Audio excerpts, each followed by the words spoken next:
everybody, it's Squid. Welcome back to the channel for day 3 of Carly Gregg. We are a little behind because I had an appointment, but we will get it started and we will see what happens. I'm going to share my screen. So we're about 10 minutes behind right now. I was watching it as I was in my appointment, and I'm sorry I'm eating my breakfast too because it's just been that kind of a morning. But they talked to the judge about something, so we will see what happens. Please be seated. Ms. Gregg, you and counsel will come to the podium, please.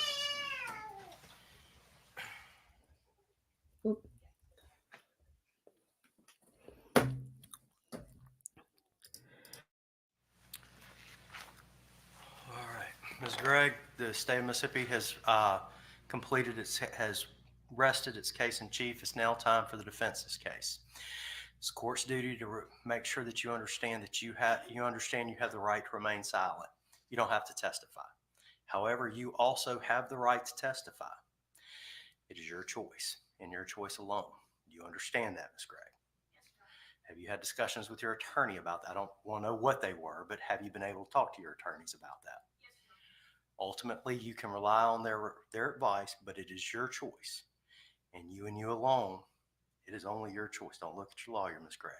You and you alone will live with your decision. Do you understand that? Do y'all need a few minutes to talk to her about whether or not she wishes to testify? Yes, Your Honor. All right, I'll give y'all 10 minutes. Better to take that time and when not needed than wish you would have taken that time. So, and hey, Flash fan, Hung Hero, Peachy, and Stacy, and Heidi. It's good to see all y'all here. So, I will be skipping ahead to make up that time, but she is currently discussing. So, she was asked by the judge or he was giving her the spiel about it's your right to testify, but it's also your right to remain silent. And the judge gave her and her lawyers 10 minutes to decide whether she was going to testify or not. However, he said it was your choice and your choice alone, and he told her to not to look at her lawyers when he was talking to her. That was quick. All right, have you made a decision? Ms. Gregg? You keep looking at your lawyers, and look, you can listen to your lawyers, but I want you to hear me. You and you alone will make this decision. There are two decisions that you're required to make, whether or not you're pleading guilty and whether or not you're testifying. And at the end of this, only you will live with those decisions. Have you made a decision whether or not you wish to testify? Yes, Your Honor. All right, and what's that decision? I'd like to wait and see what the testimony. No problem. You can decide at any point before your case closes. Do you understand that? Yes, Your Honor. All right, have a seat. All right, anything further from the state? So we will see. Since the jury's in, we'll get started.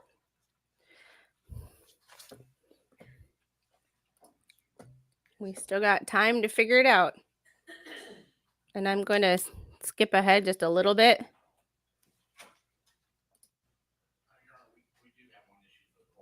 Our expert witness has arrived and he's sitting in the court, and we would ask permission to allow him to sit in for the testimony. Yes. Your Honor, we would inform the court the same. Our expert, Dr. Gregg and Dr. Gregg, All experts are able to sit in the court during any portion of the testimony. We got them all.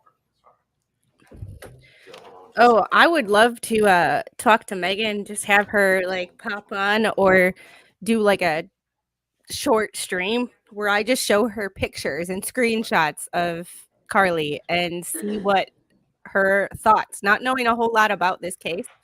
I would just like to hear Megan's unbiased like doesn't know anything about this case opinion on wardrobe choices, her hair, because her hair's been like that. Like you saw the video where she was in her house yesterday with the Nirvana t-shirt, which I can't really fault her for that because I love Nirvana. But it's like the preteen teenager band t-shirts. Like I wore that crap all the time. But yes, murder is Velma. Oh my god, she's Velma. Oh my god. Oh my god. Once you see it, you can't unsee it. But and Flash fan, I'm sure that it was a great move. Having her wait to see if she's going to testify or not. You don't want to give the judge a solid answer when you don't have to.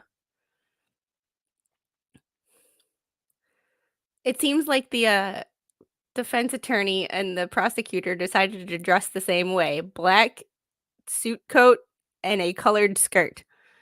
It's like I'd love to see their shoes to see if they're the same. Like she is. She's totally murderous Velma. But I seriously, I think I had a dress like this, that black and white, like a black dress with like a white outline or like a white trim in 8th grade. And I think I wore it to like an 8th grade dance.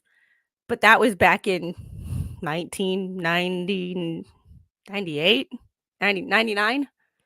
I think 1999 is when I wore that dress. So like, I don't know if I'd be wearing that same kind of outfit in 2024, but hey, just me. And anybody who's watching this that wants to judge me for judging her clothing, when you walk into a courtroom, the jury, whether or not you want to admit it, judges how you look. They judge how you look. They judge how you act. They judge your demeanor. And it's people say body language isn't real. You can tell when someone's uncomfortable. You can tell when someone's sad. Like there are these, But you can't. like this, you can tell how someone feels based on how they look. Yes, not everybody is the same, but like you can tell when someone's contemplating something. It's why when you watch a movie, there doesn't have to be any dialogue for you to feel some emotion because expression says a lot. So you don't have to hear things in order to get a vibe. When someone rocks back and forth, I would say they're either bored or uncomfortable. Like, I appreciate the shout out. And Flash fan, drop your link in the to your channel in the comments. All you have to do is go to your page and where it says what your link is, copy it and just put it in the chat. For mods, when you put it in the chat, it'll become a hyperlink. For everybody else, it's just words. What was your video about?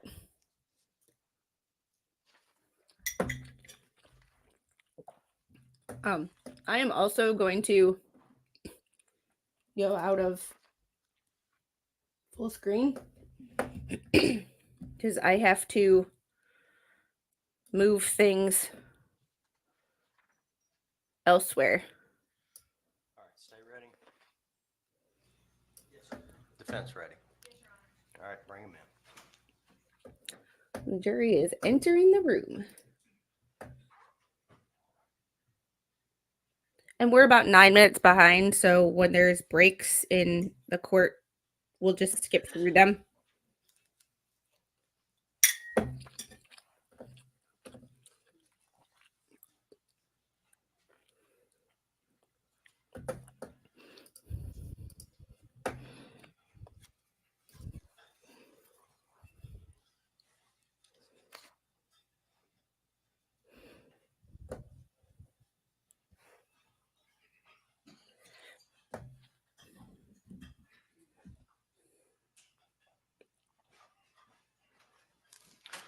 Good morning. Did everyone follow the court's instructions overnight? Did anyone allow themselves to view any media coverage of this or any social media coverage or any news coverage of this? Anyone? Just say no. Everyone's shaking their head in the negative. All right, we'll begin. State having rested its case in chief, the defendant may call any witnesses if it wishes. All right, for any media out there, please, they have a minor, please cut.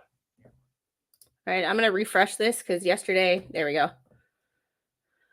So, a juvenile witness is on the stand, and for those of you who were with us yesterday, you know that when a juvenile is on the stand in the state of Mississippi, you cannot record their video or audio.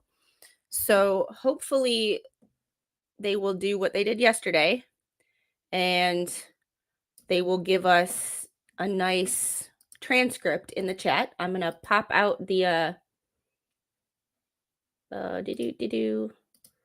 I'm gonna pop out Law and Crimes chat and share this tab, because what I did yesterday was I just read Law and Crimes chat, and I'm only gonna do top because Law and Crime messages will show, or Court TV's messages will show up. Eggs, scrambled eggs, nothing fancy.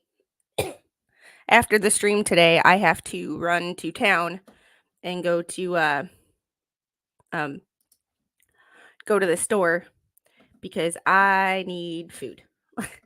We are we're almost out of bread. We're almost out of food. We need new milk. Like we just need new things. The little one needs more snacks. It's a fun one. And then I have to go to my channel and I have to pop out the chat so I can see y'all. I told you it would work, Flash fan. It's not as hard as you thought. It's not nearly as hard as you thought. I just have to mute myself. There we go.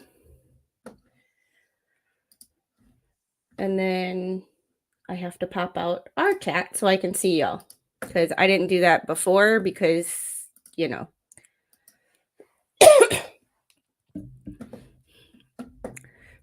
Yeah, I have noticed that since I stopped working at the gym and driving the 40 minutes to the town with the Walmart, I've spent a lot less money.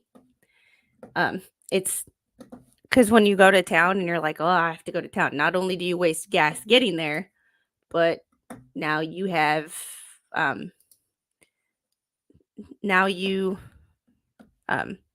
and Flash fan, the easiest way to do it is to make like a spreadsheet or like a Word document with everybody's links in it.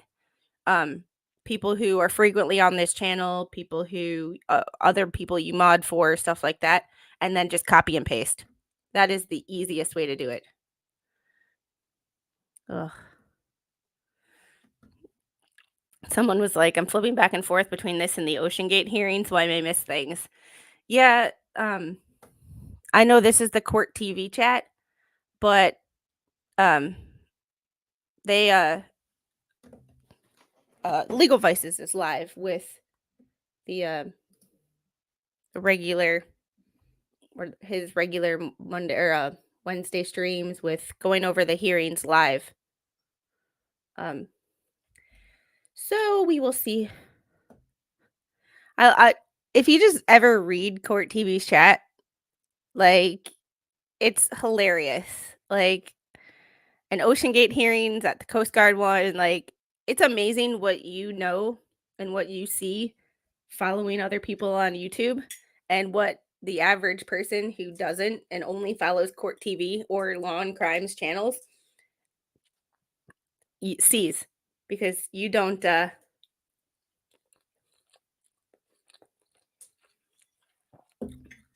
you see a bunch of stuff and you learn a bunch of stuff that other people don't see.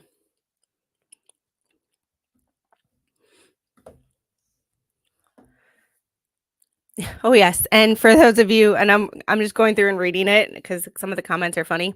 They are not posting the transcript of what's being said, if anything, which would be nice, because they did it the last 2 days, so it would be nice if they did it again, but we shall see. They hadn't brought the witness in yet, so maybe they're still trying to figure that out. But I'm interested to see the defense how they are going to bring in her friends and what they are going to say. Are they going to keep going with the she was a good kid? Was she ever violent? No. Was she ever mad? No. Ugh. Like, it's just one of those, I don't know. I don't understand why the defense is doing this. I never will. Like I said, and I've made it known, if I were to do it and I were to be her lawyer, I would go more of a the medications that she was on made her act different and her parents didn't see it. And it made her agitated and they didn't tell anybody. Yes, this person right here. I got weird vibes from the stepdad yesterday after he insisted Carly never got mad or never argued. She's a teenager, of course she did, like any teen would. He kept saying just a sweet, quiet girl. So many Tim, I do not need any. I actually don't need any watch hours. However, I will show you guys since they're not even putting the transcript up of what's being said, so we're just kind of in limbo right now. I will show you what I see when I look at YouTube Studio. Okay. Our experts are analyzing what's happening on court TV. Well, we're not going to well, maybe we will.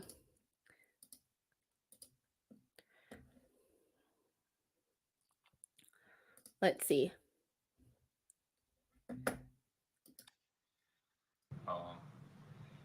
She ran out the back and took off, and I knew I wasn't going to be able to catch her, so I turned around, stepped back in, and I locked the back door behind me.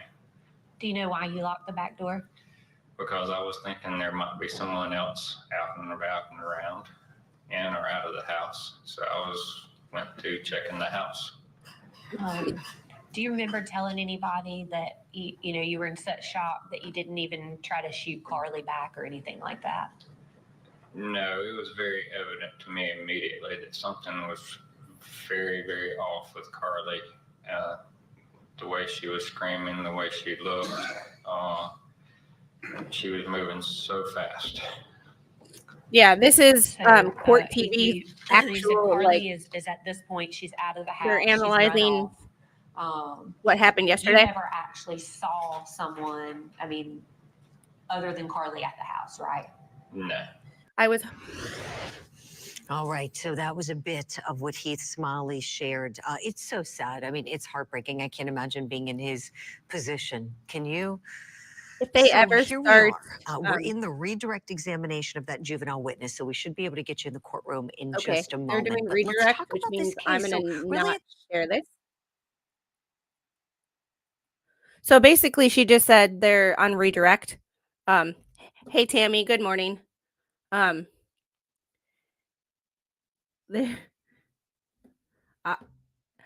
says court TV in court TV's chat feed. They're saying our notes saying that the juvenile witness for the defense, they are in redirect and objection all over the place. So, and sidebar.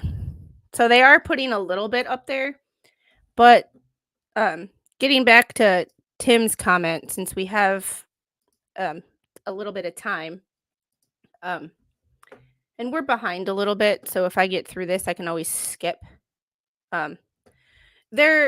They're not updating what's being said, but they're giving little updates. Like they have a court TV has a sidebar BAH emoji that they put up. So they're giving little updates like this. So sidebar. All right. Let's go back to this tab. And I'm going to we did skip to live. So there we go. really quick. Whoop, here we go. Supposedly. There we go. Megan's I'm at, and I can tell you guys on my phone. YouTube, the earn tab of YouTube Studio is a couple days behind. So right now it's showing data as of September 13th, and I'm at 2951 of 3,000. And the 13th was Friday. So we had Sunday stream, Monday's afternoon stream, yesterday's morning and afternoon.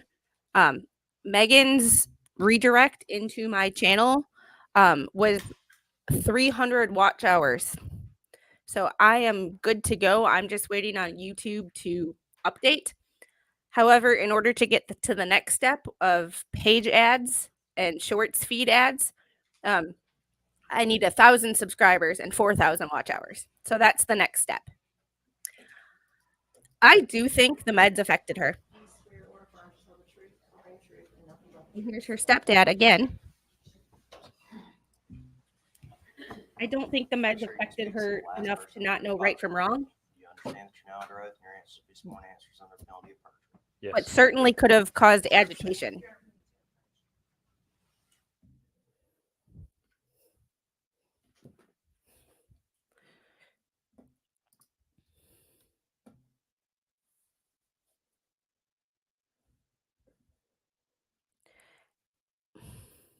I'm interested to see what he's gonna be like today, because he was pretty. She never puts up a fight. She never argues. She's never in a bad mood. It's like she's a teenager. If she's never in a bad mood, you're lying to yourself. Because she's a teenager.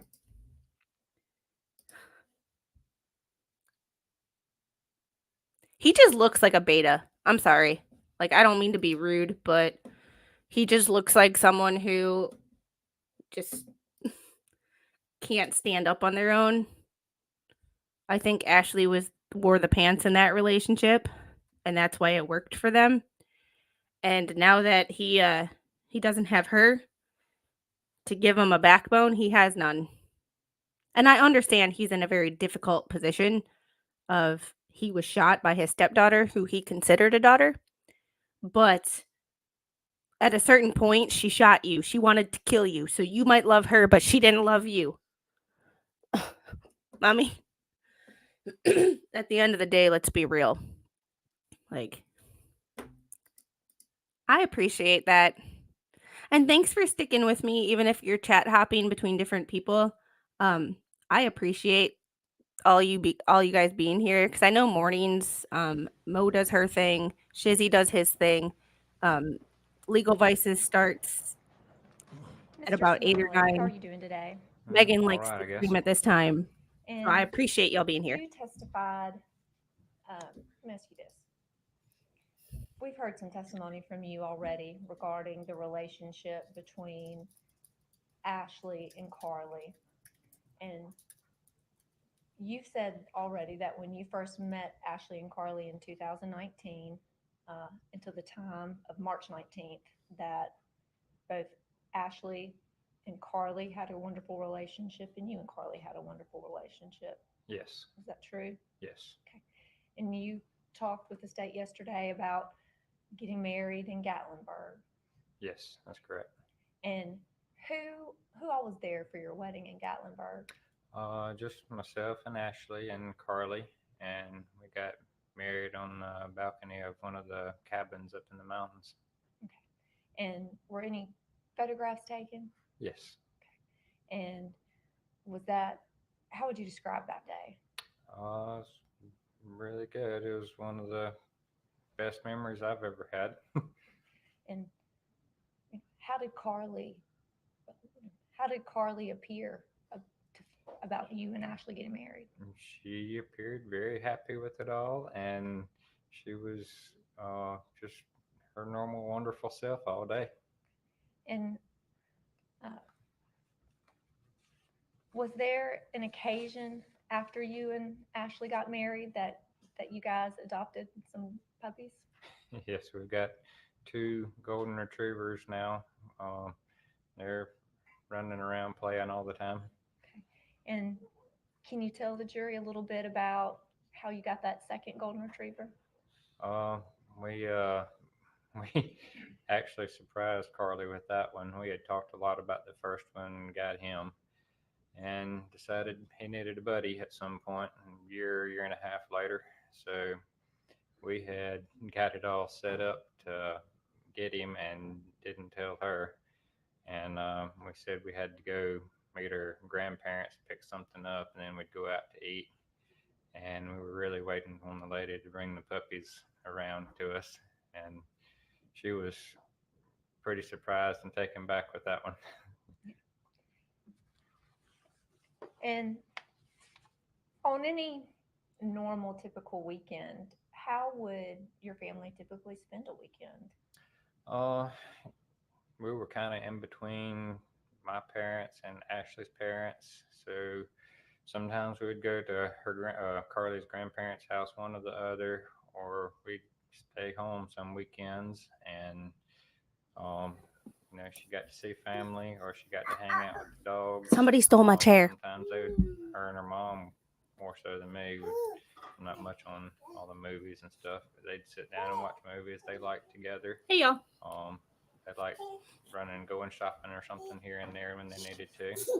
And what, if anything, would you and Carly do together on the weekends? Video games, some, just random stuff. I was always taking her to like karate and guitar, so she'd sit down and play guitar for us.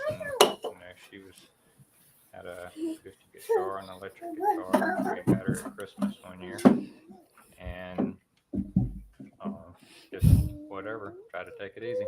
Always. And do you recall when you and Ashley got married? Yes, When was that? it was June 13th of 2020. And do you recall Yep. about when you and Ashley surprised Carly with that puppy? Yes. When was that? Ooh, I don't know the date on that one. It was, let's see, he's about to turn 2 next month, so it was right at 2 years ago, I guess. So, would that Yep. be September 2021? Yeah. And do you recall whether or not you guys took any photos? We your wedding? did. I guess it would have been 2022. It'd be 2 in a month, so This right here. The puppy. yeah, when we got the puppy. And did you and Ashley have an opportunity to take any photos once you got home with the dog? Yeah, I've got video of him meeting the other dog the first time in the backyard and everything. A lot of pictures of her holding him in the parking lot with the lady that we picked him up from. Your Honor, may I approach?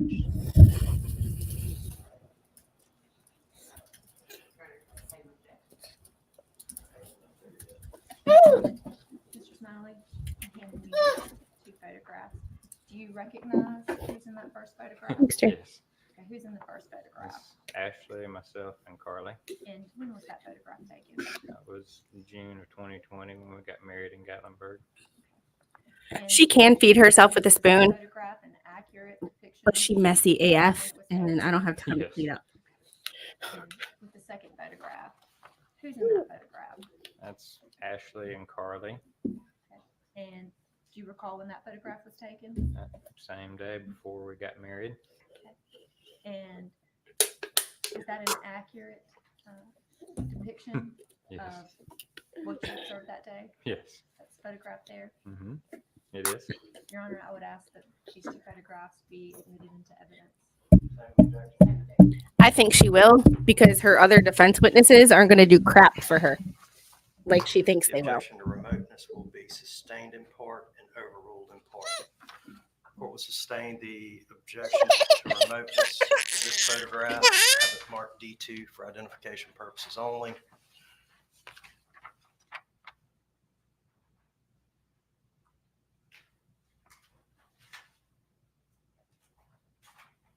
Court will overrule the objection as to this photograph.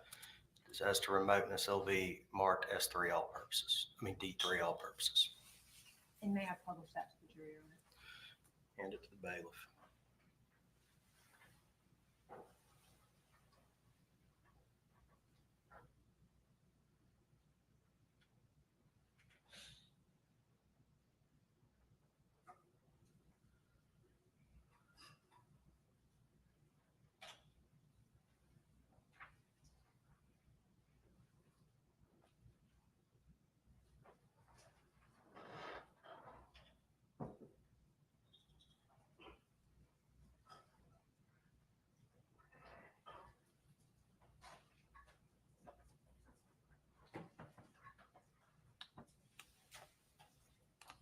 Jen, he was originally going to be a defense witness, but he was wanting to testify for the defense, but he was on both the state and the defense's witness list. So he wasn't being recalled. He is just testifying for the defense, which is what he wanted to do from the start. The state just called him because he's a big part of their case.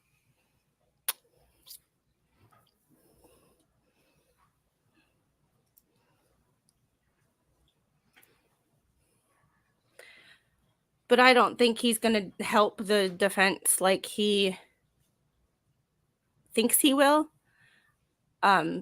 Because I don't think he's going to say anything much different than he did yesterday. She was a good kid. She loved her mom. Her mom loved her. There was no issues. She was never fighting. Almost sounds like a press conference of someone who shot other people and was like, well, they were never violent. You don't have to have a history of violence to be violent. You want these? 2 more photographs here. And can you describe for me who's in that photograph? It's Ashley and Carly. What happened? Who took that photograph? And about when was that photograph taken? I would say maybe a year and a half ago. Can you give me a month, year? Not sure without looking it back up, but I would say maybe near the end of 2022. End of 2022. And who's in that photograph there? That's myself and Carly with our first dog, Wyatt.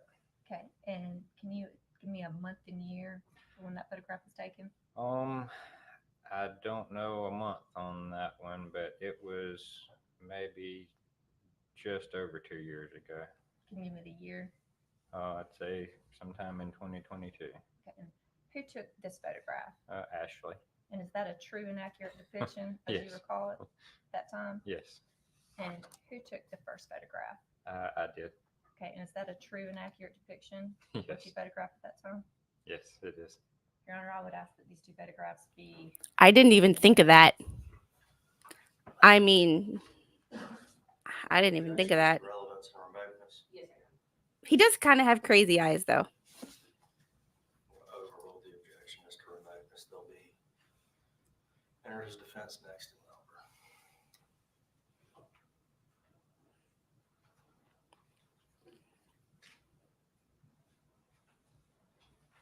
Your Honor, I would ask that these 2 photographs be published to the jury. You would handle the bailiff.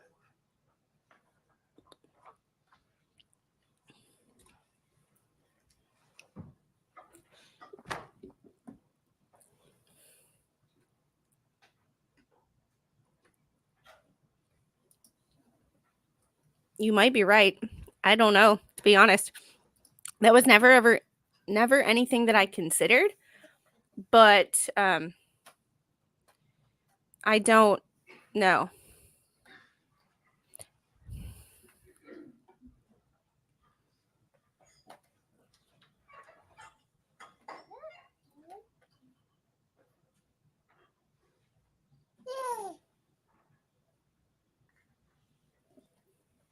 He just, even the way he's rocking, just seems like they're right here.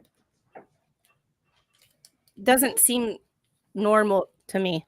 Just seems off. His whole demeanor. Yeah, the half smile's kind of creepy. I agree, Kimmy. Like it's just weird. Like people who say that body language isn't real, it's like it is and it isn't. I think it's warped in a certain way that like you can't say if someone looks up, they're lying. If someone looks down, they're lying. It's everybody's individual. But like you can tell when someone makes you feel uncomfortable. And he makes me feel uncomfortable because your face, like, try to make the corners of your look in a mirror and try to make the corners of your mouth turn down like that. That that is intentional. Like that is intentional. It's like you can't. Um, Not necessarily. Um, it's a self-soothing behavior. Um, Generally, like I tend to lick my lips, or which is why I constantly put lip oil on because I am drying the crap out of my lips because my self-soothing behavior is to bite my lip. Or when I want to say something and I know that when I want to say something and I know that I when you see someone go, it's either a self-soothing behavior or they're trying to hold something back. Yes. It's like it's people say that body language is BS. It's like no, but everybody has a baseline Can you tell me who's in that photograph? and then something that It's Ashley and Carly. And who took that photograph? And I did. And can you tell me about when that photograph was taken? That one was taken in June of 2020 when we got married. Give or take a day or two. I forgot what day we went on a hike up there. And is that a true and accurate depiction of what you observed at the time you took that photo? Yes, it is. I think I'm gonna get you to help me pass that to Judge Arthur. Judge Arthur, we would ask that photograph be admitted into evidence. Same objection. Sustained as to remoteness and cumulative, mark it D next to number for identification purposes only.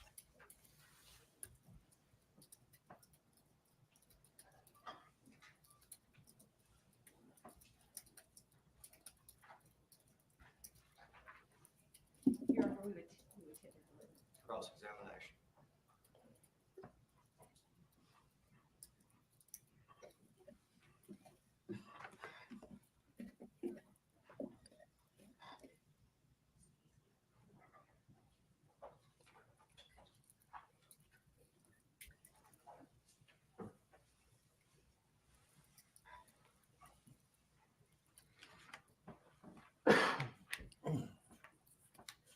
Yes, ma'am.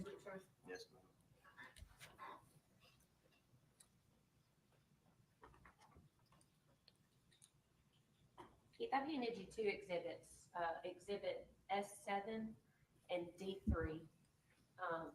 Is it your testimony that this picture, what year was Exhibit 7 taken?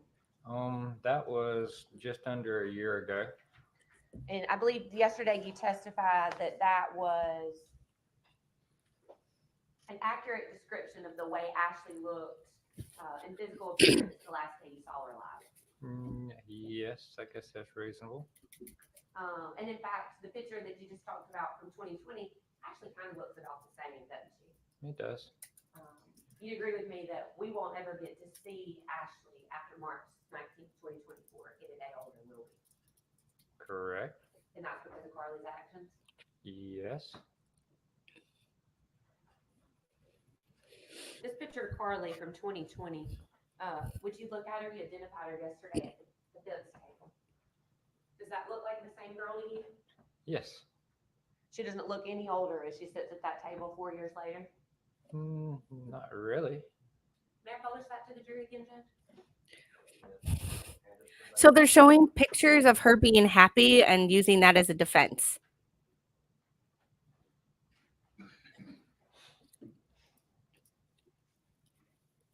I believe it. Yeah, I believe it's on purpose too. It, like Jen said, it just comes across as a little creepy and uncomfortable.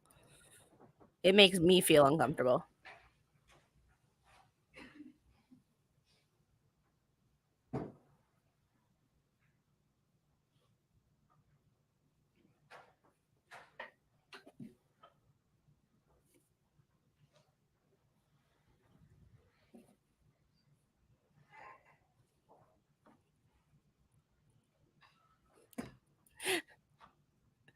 Oh, people think I'm mad when I'm just sitting still, and I'm like, that's why I make an effort to like look at myself on camera and be like, okay, you have RBF, fix it. Like,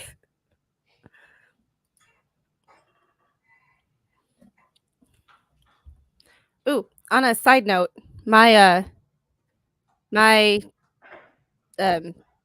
new chair butt pillow was delivered, so it's outside. So at a break, I'm gonna have to run outside and grab it because I'm sure the mailman left it on my gate. Yeah, this is redirect, but I'm really not sure what. Now I'm not sure what May I proceed, Your Honor? or Mr. this Smiley, is isn't it true that yesterday you cross. testified that Carly Gregg is the person who shot you? I think we talked about that the injury was about 6 inches from your head. Yes. No further questions, Your Honor. Redirect examination.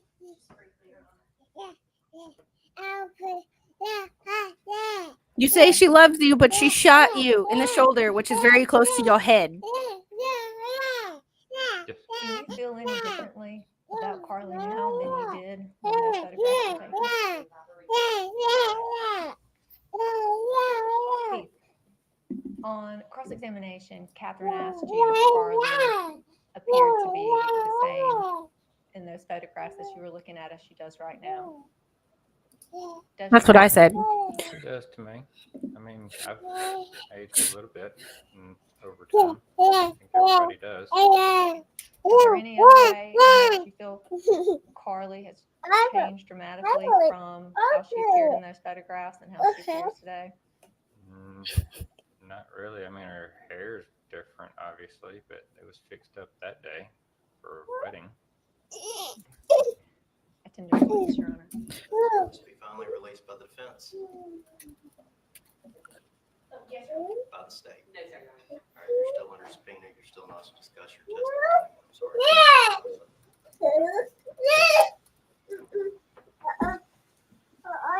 Defense may call it state charges. I'm not really sure what that was supposed to accomplish. And if you were on the jury, Livingston going ahead and set based up on his testimony yesterday, would that have changed your mind? Did you mean Shaq? Shaq.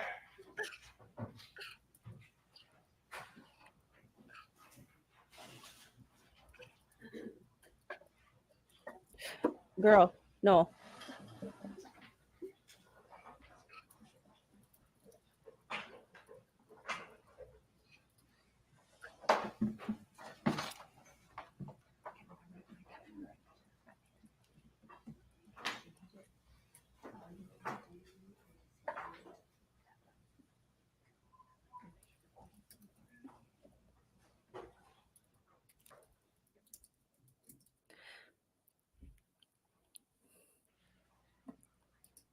Thanks, Jen.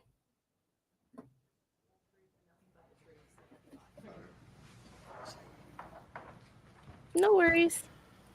Adjust yourself up to the microphone. Speak loud enough that that last lady on the road can hear you. Okay, you don't have to talk directly. Yes, Your Honor. While they're hooking that up, you understand that you're now under oath. Be sworn answer to the penalty of perjury. Yes, Your Honor. That's not where our snacks go.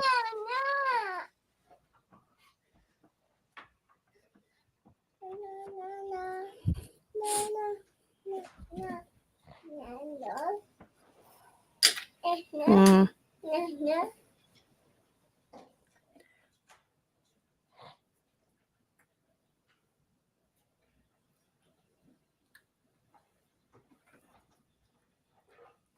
Them are some dark circles, man. I thought I had dark circles.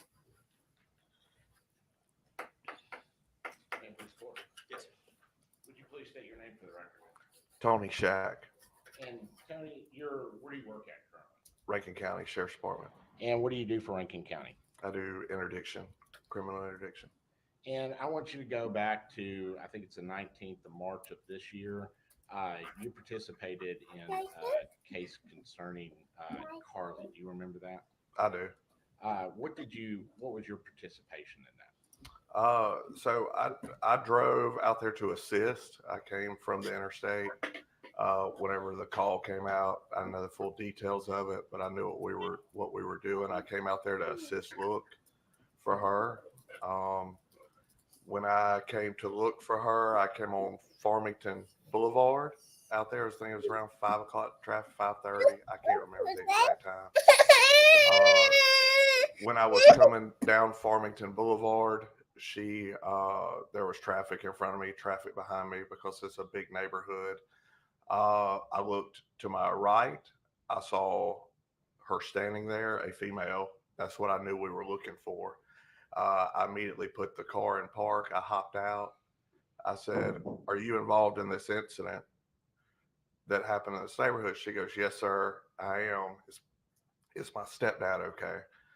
And I said, "I can't talk to you about that." I put her in handcuffs, put her in my car, and we began to go to the scene.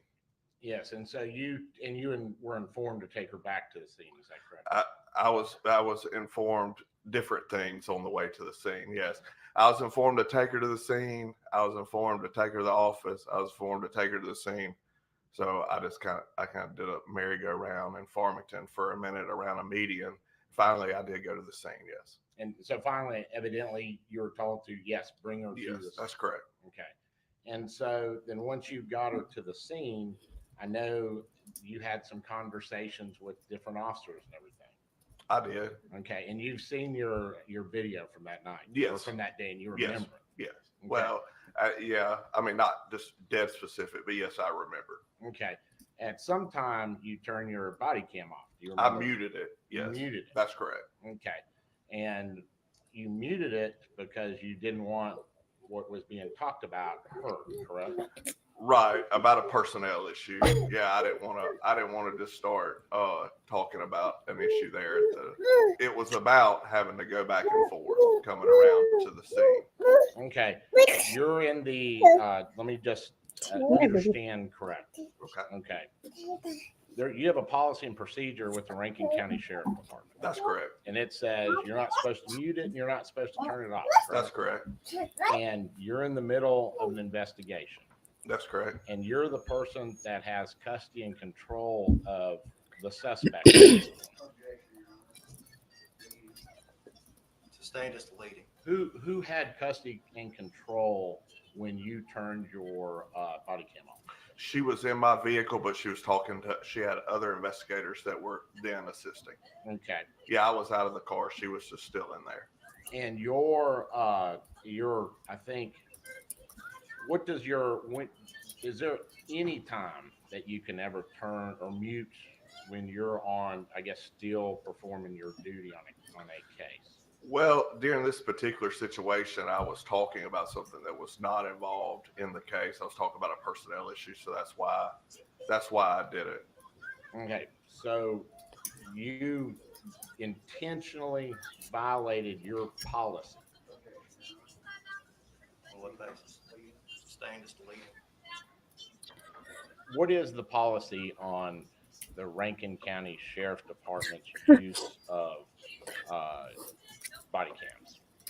Yeah, I mean the policy is that whenever you are actively communicating with the public or with the suspect or what have you, that you remain with the body camera on. Would you want to review it just to make sure you understand? Is it, because I'm confused? Is it just when you're communicating, or are you supposed to have it on all the time while the case is going on? Well, you're supposed to carry it on all times while the case is going on, but at the time I was talking about something different, so yeah, I muted it. Okay. Yeah. So it wouldn't have been exculpatory evidence or something like that. That's the reason why you. No, he's not hiding evidence. Okay. Now she talked to you, I think, at some point about asking to see her mother. Is that correct? Asking to see her mother? Yes, she asked to see her mother. I don't recall that. Okay. Didn't you put? I thought you Okay. didn't you have a report. And you put in your report. I don't recall that. I don't You didn't recall know. saying. You didn't know what to tell her exactly. Yeah, it wasn't I didn't know the details of the case to tell her anything. And so, but she was asking at that point. Okay, she was asking to see her mother, correct? No, she never asked about her much. She only asked about how her stepdad was. And so there was never any time where she asked about her motive. I don't recall that. May I beg the court's indulgence?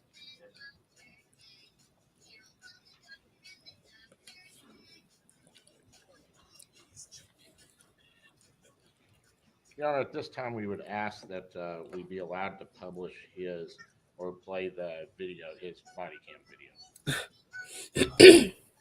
Yes, Your Honor, we have a copy of the video of this officer that we would ask to enter into evidence at this time. Okay. I'm just going to put this out there. Like, whether you want to defund the police, back the police, whatever, in general, Mississippi is a very, like, conservative area, and they support their police. So telling a semi-rural Mississippi jury arguing with a cop on the stand or sheriff's deputy on the stand's not a good look. And because the sheriff's deputy is the one responding, or the sheriff's office is not in the city, it's not within the city limits, so it's more of a rural area of the suburbs or city of wherever they are. It's not a good look to be accusing a sheriff's deputy of hiding exculpatory evidence. Yes, was it wrong for him to pause his, or mute his body cam? Yes.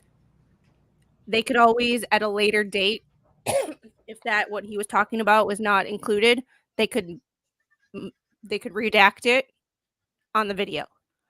But damn, that's not going to play well with the jury.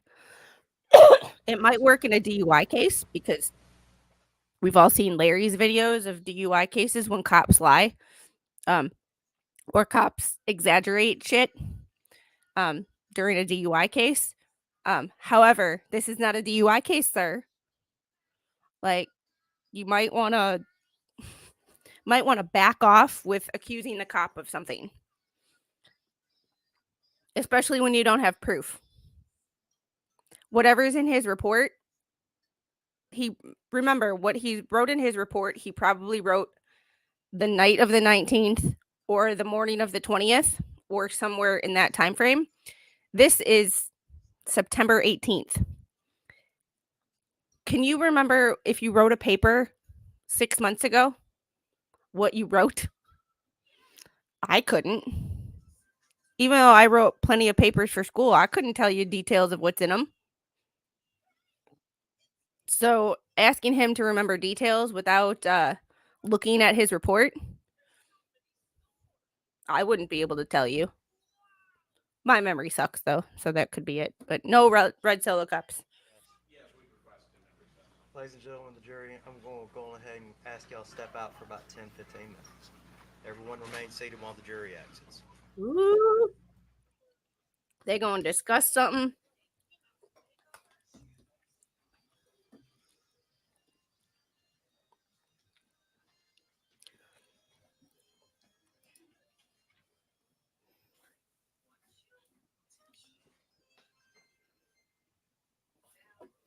Baby girl.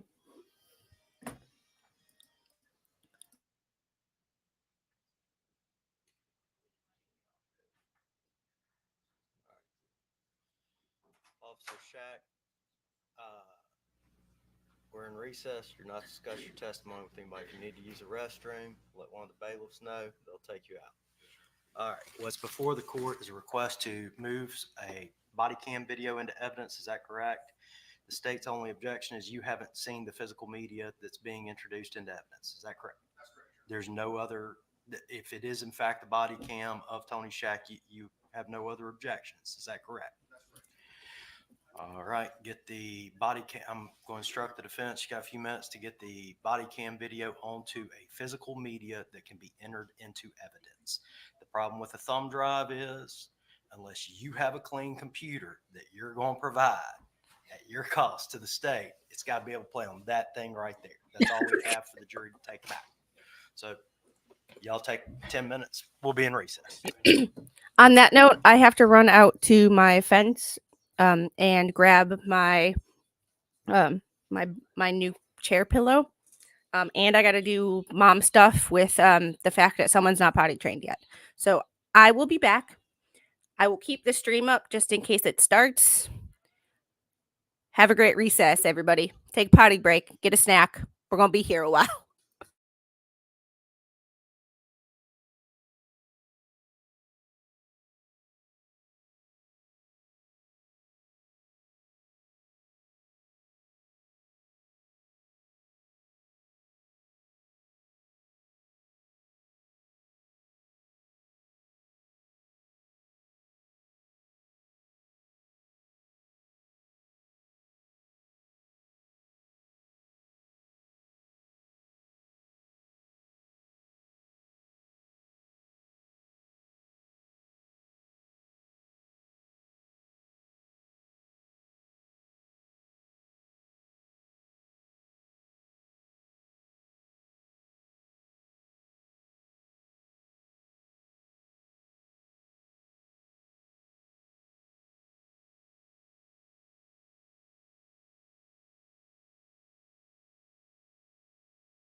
Hey guys.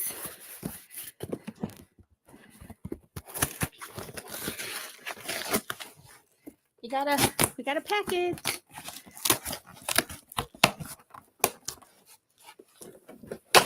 ASMR of opening a box.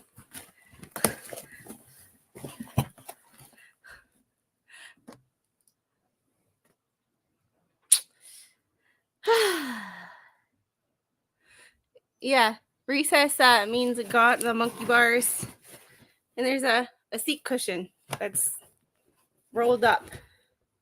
It's called a tush guard. Like, how awesome is that?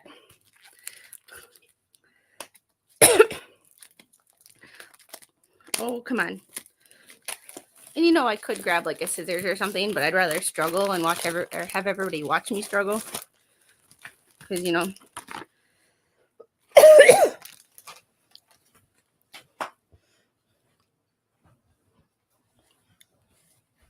Tush guard with a little handle too, so you could carry it. And it's even got stuff on the bottom to keep it from sliding.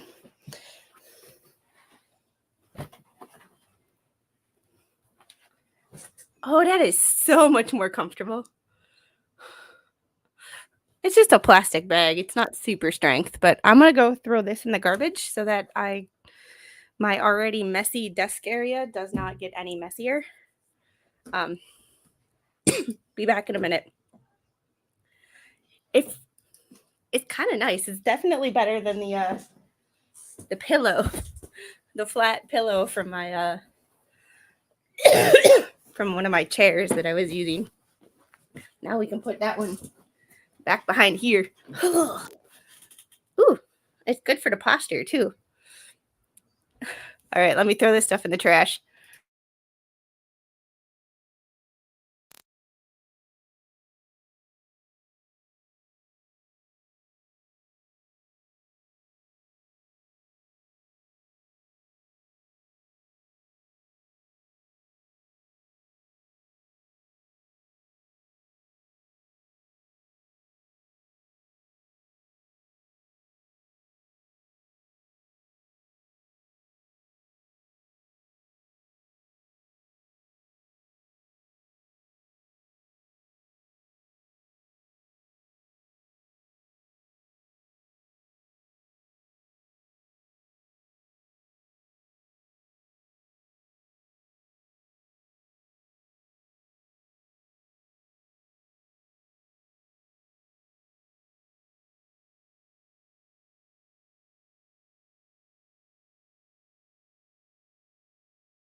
Hey y'all, kind of using the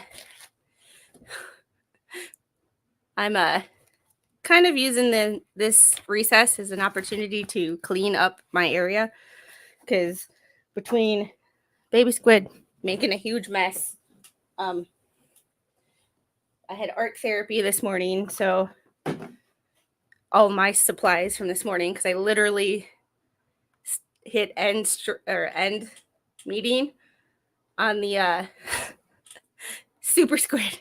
Yes, that's me, super squid, super muscles. I went straight from end meeting on my art therapy stream, or my art therapy appointment, to hitting go live. So I literally had no time to pick up my area, clean up, or even eat breakfast. So thank you for not judging my eating breakfast on stream. I'm glad. You make me happy too. I love that every single one of you are here. And we are almost to 600. Almost to 600 subscribers. I'm going to share this tab instead. When the court comes back, I will. This is what I see when I look at my YouTube studio. So, and either tonight or tomorrow night, I will be doing a Sarah Boone update stream. It's been hard. But yeah, next time I'll send it through the screen. And it was yogurt and eggs, and I had a piece of toast, but that I was able to eat while I was making breakfast for baby squid. Because that's eat with one hand, stir eggs with the other. So court's still away. This is what I see. So we are at 598 subscribers. We were at 599 yesterday after the end of the stream, but we lost one. But in the earn tab, you get start your earning journey. And we are at whoa. Well, oh yeah, here, eligibility, 598 of 500 and 2,951 hours of 3,000. But this is as of September 13th. And we had Sunday night stream. We had Monday's afternoon stream. We had 2 streams yesterday, and then the afternoon, we got the redirect from Megan. We got a Fox raid. Of course, Duncan, Idaho, you would do that.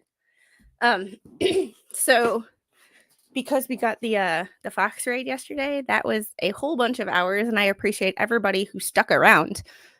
We had by the end of the stream, we still had 60 people left.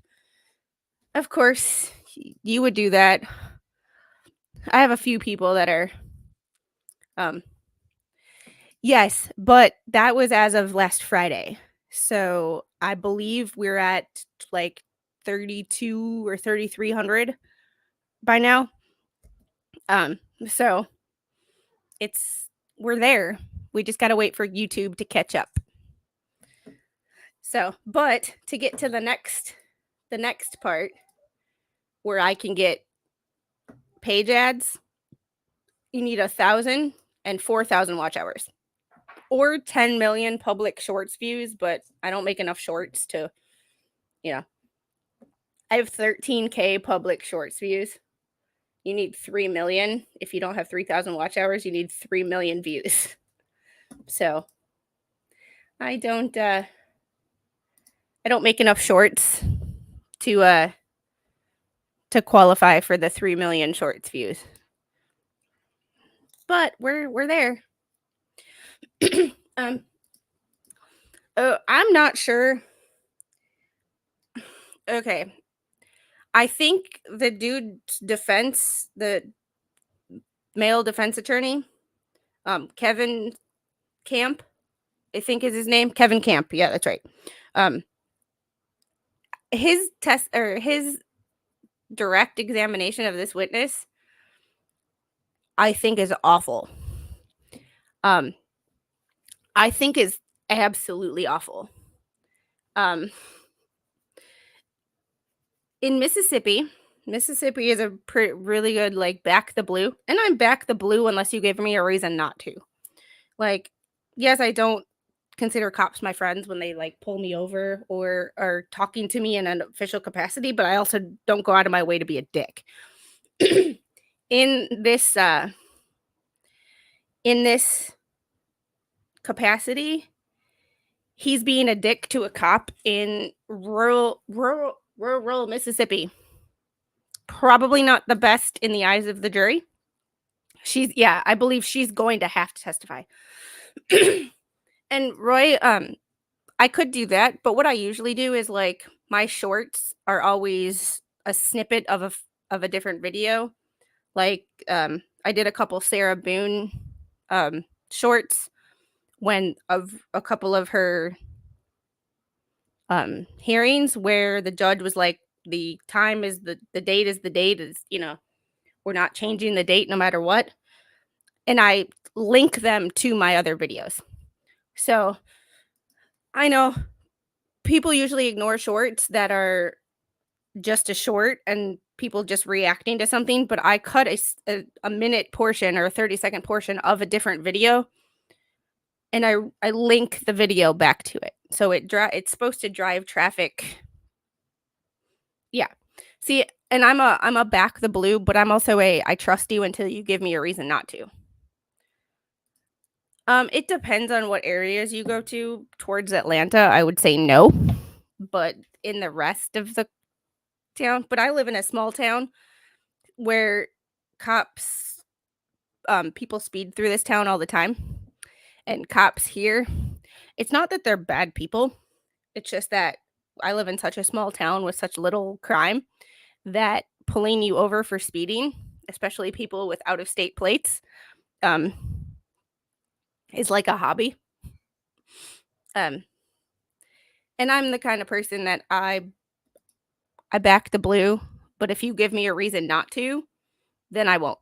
Like, I believe there are good cops and I believe there are bad cops, and I will give you the benefit of the doubt until you prove me otherwise. So, I'm not a staunch one side or the other. I believe every situation is different and needs to be analyzed independently with independent facts. But I also believe there are corruption like there is in every other body of government. There is corruption and corruption and corruption. And the less people that are less people in an area of government that are bureaucrats and not elected officials, the easier it is to get away with the corruption, because you're not accountable to anybody. I am online. And court is back. All right, I spoke briefly with counsel off the record. I want to get this on the record, though. As I understand it, body cam videos are typically produced in a proprietary format so that, frankly, nobody can change them in any manner. That's the purpose of the proprietary format. I understand that the defendant does not have a copy of the video to put into evidence, correct? That is correct. So you have asked the state to have their person go. The only way to do this is to screenshot the actual video with a particular piece of software, and it is quite a lengthy process. So what I told the defense is that the state has agreed to do that, correct? Yes, sir. All right. I don't want to waste the jury's time. So what I've proposed is that the defense excuse this witness subject to recall. Is there any objection to that procedure by the defense? Zero. By the state? No, sir. All right, Deputy Shack, this is what I'm going to do. I'm going to excuse you, but you're still under oath. You're not to talk about this with anybody. Yes, sir. The DA's office will be allowed to show you the video that has been copied and your original video so you can compare them for authentication purposes, okay? But otherwise, there should be no discussion about the case. Yes, sir. Any objections by the defense? No, Your Honor. By the state? No, sir. All right, I'm going to bring the jury in. The defense will excuse Deputy Shack subject to recall, and then we'll call the next witness, okay? Bring him in. Hello. Oh, and I do want to mention something. Yesterday, when we were reading through the transcripts of the children testifying, did you notice something that was in every child's testimony when they had a yes or no question? It was yes, ma'am, no, ma'am. Even the attorneys are like, when they don't say your honor, they say no, sir. Like, it's a thing in the South. Like, even when I tell baby squid no, it's like, no, ma'am, no, ma'am. It's a respect thing down here that you will hear most kids, whether they're in trouble or not, or they like you or not, say yes, ma'am, no, ma'am. I forgot to mention that yesterday, but it kind of stuck with me, and I wanted to make sure I let you guys know exactly what I thought of that, because these kids are testifying about something very uncomfortable, out of their element, and they're in front of, a gallery full of people, and they're still showing respect to Does the defense have an announcement as to this witness? Yes, Your Honor. At this time, we would excuse our witness subject to recall. All right. Deputy Shack, you're going to be excused, subject to recall. That means you're going to be called back most likely.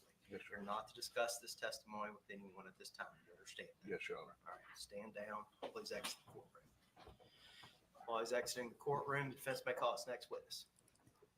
it's Dr. Andrew Clark. Dr. Andrew Clark. so it's Yes, ma'am. it's one of the weird things like down here. When people are driving, you generally wave to each other. When I'm walking, drivers will wave to me and acknowledge me. I tried doing that up at my dad's house when I took baby Squid for a walk, or when someone was walking and I was driving through the neighborhood, and they just look at you like they look at you like you're retarded. I know people don't like that word, but like that's what they literally look at you like when you wave to people out of courtesy. So it's interesting that different areas of the country, different, all have different ways of, acknowledging people. And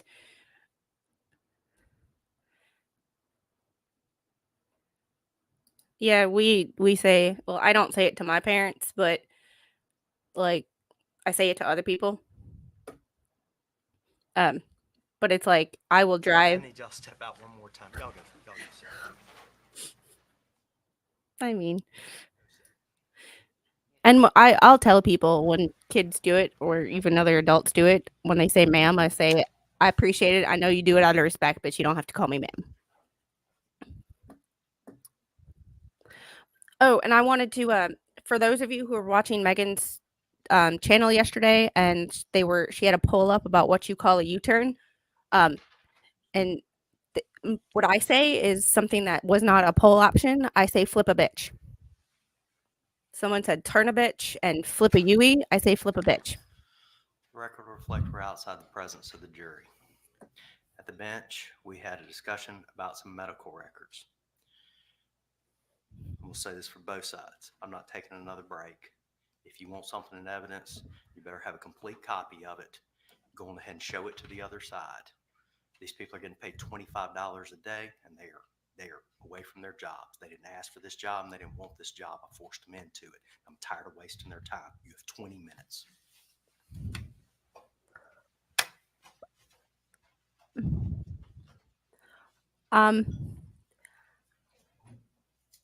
Roundabout. Okay, I'm gonna back that up.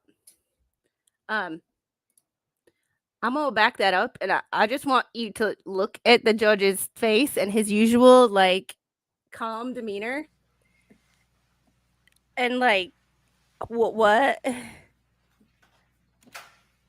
Oh my God. The record will reflect we're outside the presence of the jury. At the bench, we had a discussion about some medical records. And we'll say this for both sides. I'm not taking another break. If you want something in evidence, you better have a complete copy of it. Go on ahead and show it to the other side. These people are getting paid $25 a day, and they are away from their jobs. They didn't ask for this job, and they didn't want this job. I forced them into it. I'm tired of wasting their time. You have 20 minutes. Oh shit. Oh shit. Somebody is pissed. Yeah. Yeah. Round a boot. Yeah, this judge is pissed. He cares about his jury. And also, for those of you who are joining us for the trial but didn't watch all the pretrial hearings, the the defense did not hire their expert witness until after the discovery deadline. The discovery deadline was, Flash Fan, you can correct me if I'm misspeaking, but the discovery deadline was July 28th. They did not hire their expert until August, which to me says that they couldn't find an expert that was willing to testify on their behalf. Because I know that they just weren't wasting time. They're they're so the judge hasn't been happy with the defense since before. I'll be right back. Little one is oh, daddy's awake.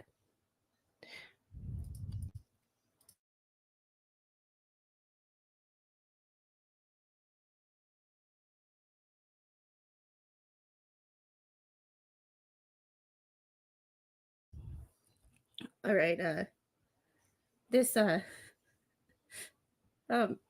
this defense team has not made the judge very happy.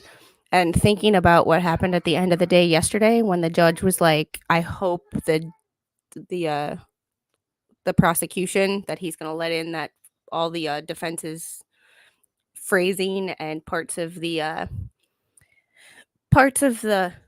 um, expert report that may not have been within his scope."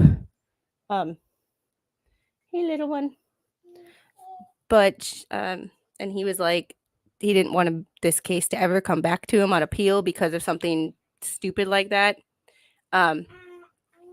It's I understand why the judge did it, because now he put his foot down when it happened again, and he was like, in his trying to understand where he's coming from, in his mind, he was like, I told them yesterday that we're letting this in, even though it was past the deadline. Today you try to do it again, and I'm done. Like, I gave you your one chance yesterday, and we're not pulling that crap again. This judge cares about his jury almost more than I've ever seen any judge care about their jury. He cared about the jury so much that he was hyper focused on what they were going to eat for lunch yesterday on Monday night. He's yeah, the defense got greedy. I just don't think that this defense is playing well. And it's just one of those, yeah, Kevin Campus and Johnny Cochran. Yeah, pork chops. I wonder who on the jury had prison pork chops or jail pork chops. Because this judge was pissed, but I really don't blame him for being pissed. Discovery deadline was July 28th. It is September 18th. How are you? And okay, you couldn't hire a witness or an expert witness until after the deadline, blah, blah, blah, for whatever reason. Okay, he gave you leniency on that one. But to not turn over body cam that you were going to use, I just don't. And if you didn't know what your defense was going to be or how are you going to use it, I want to get a lawyer on here who can answer these questions for me. But I would rather give the other side way more information and way more body cams than I'm actually going to use. Like, I don't know if I'm going to use it yet, but I would rather turn it over to them, let them see it. And then if it works with my defense, I'll use it. And if I decide to go a different way, I won't use it. But if you don't turn it over, you either shouldn't be able to use it or you royally piss off the judge, which is never a good idea. Like, ugh. Yes, pork chops are good, but don't ruin them with applesauce. On the food train, I have to run to Walmart after the stream tonight. So we are going to try to. And Toy, thanks for the meme you sent me. I will bring it up on stream since we have a 15-minute-ish break. I will bring up my Discord. It's about the burpees that I did on stream the other day. And I am going to open that in another browser, and we're going to share this tab. Burpee, a torture technique the mentally insane afflict upon themselves. Pretty much. Oh, it's fine. It's blurry, but it's not like it's a picture or anything. So you get you get the point. It's the mentally but the mentally insane use. thanks for calling me insane. I appreciate that.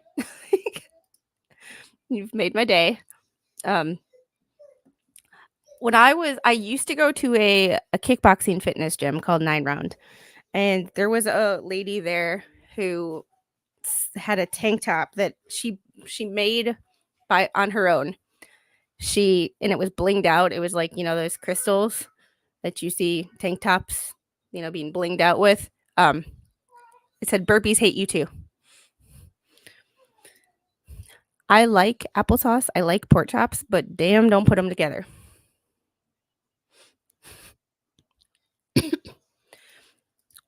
I honestly don't know. Sorry, hon. I think it would be the same way that it worked in Mississippi, the McNaughton rule. But I can look at it. I developed an aversion to PT from the Navy that I'm still getting over 11 years later. Well, I thought it would be the aversion to shaving that would be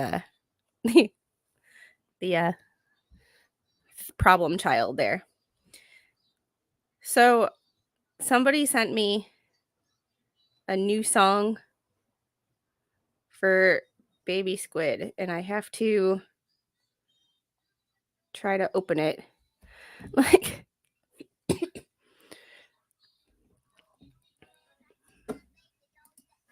oh, this one.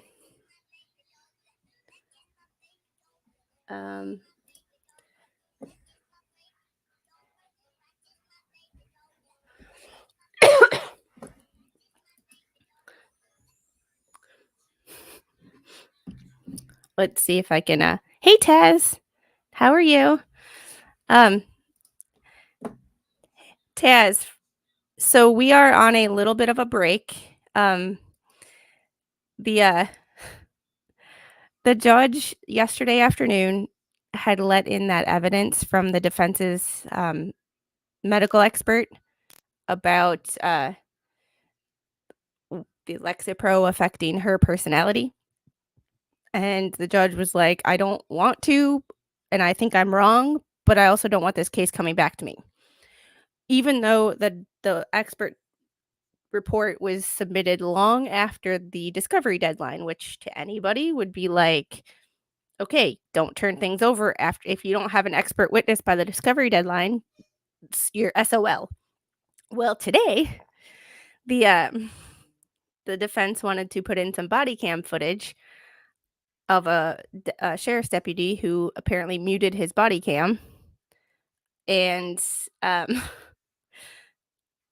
and well, the prosecution hadn't seen it, so the witness was dismissed. The judge was very, very unhappy, and I suggest going back about 10 minutes and looking at the last thing the judge said before he muted his mic and walked out the door.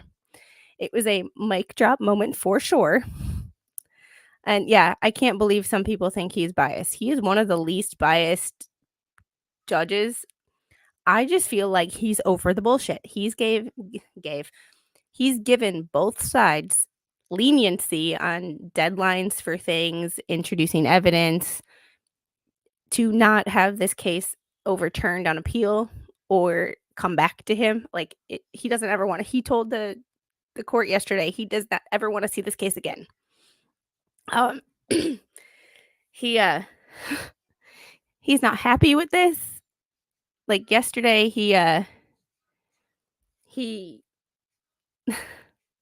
yesterday he made a decision that he said from a prosecution standpoint, they should appeal because he wants it to go to the Supreme Court because he wants case law.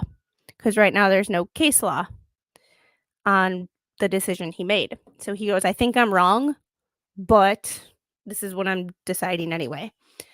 And today the defense pulled some more crap, and he literally put his foot down, said you have 20 minutes, muted his mic, and walked out the door. So it's he was not happy, and he feels like the defense was wasting the jury's time, which I don't blame him. He goes, these people are being paid $25 a day. They didn't want to be here. They didn't ask for this. And it's called the South. It's called Mississippi. Like I didn't know a kid. My cousin's a teacher and she's seen some funny names, like super funny names. And it's like, what would compel people to name their child Orange Jello? Don't know. And it might be a family name too. So, ugh. Yes, there is a big difference between bias and stern. And I believe he is stern, but fair. And just sick of the BS. Like he wants to get through this yeah. It was pronounced Orangelo, but it was spelled Orange Jello.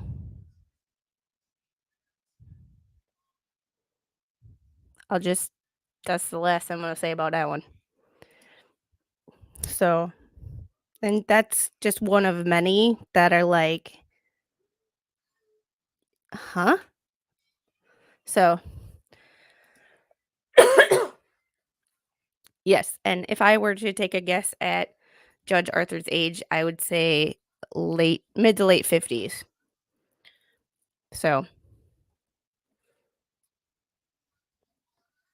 ooh. I got the boring names. Sorry. I got boring names. Like,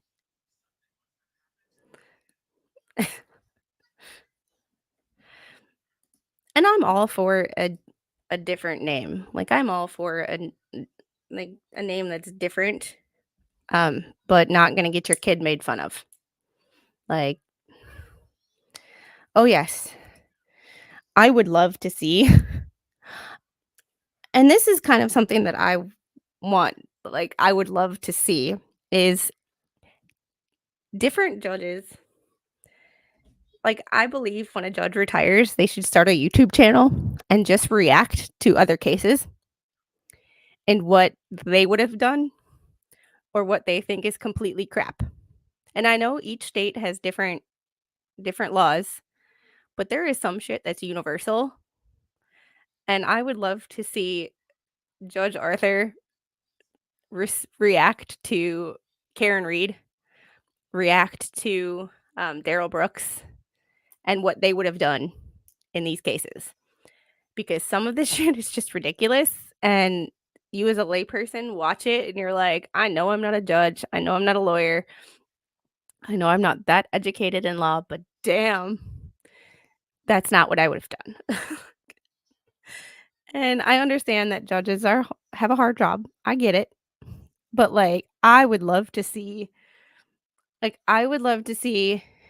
Judge Dewey react. He needs to start a YouTube channel that's like Judge Arthur reacts.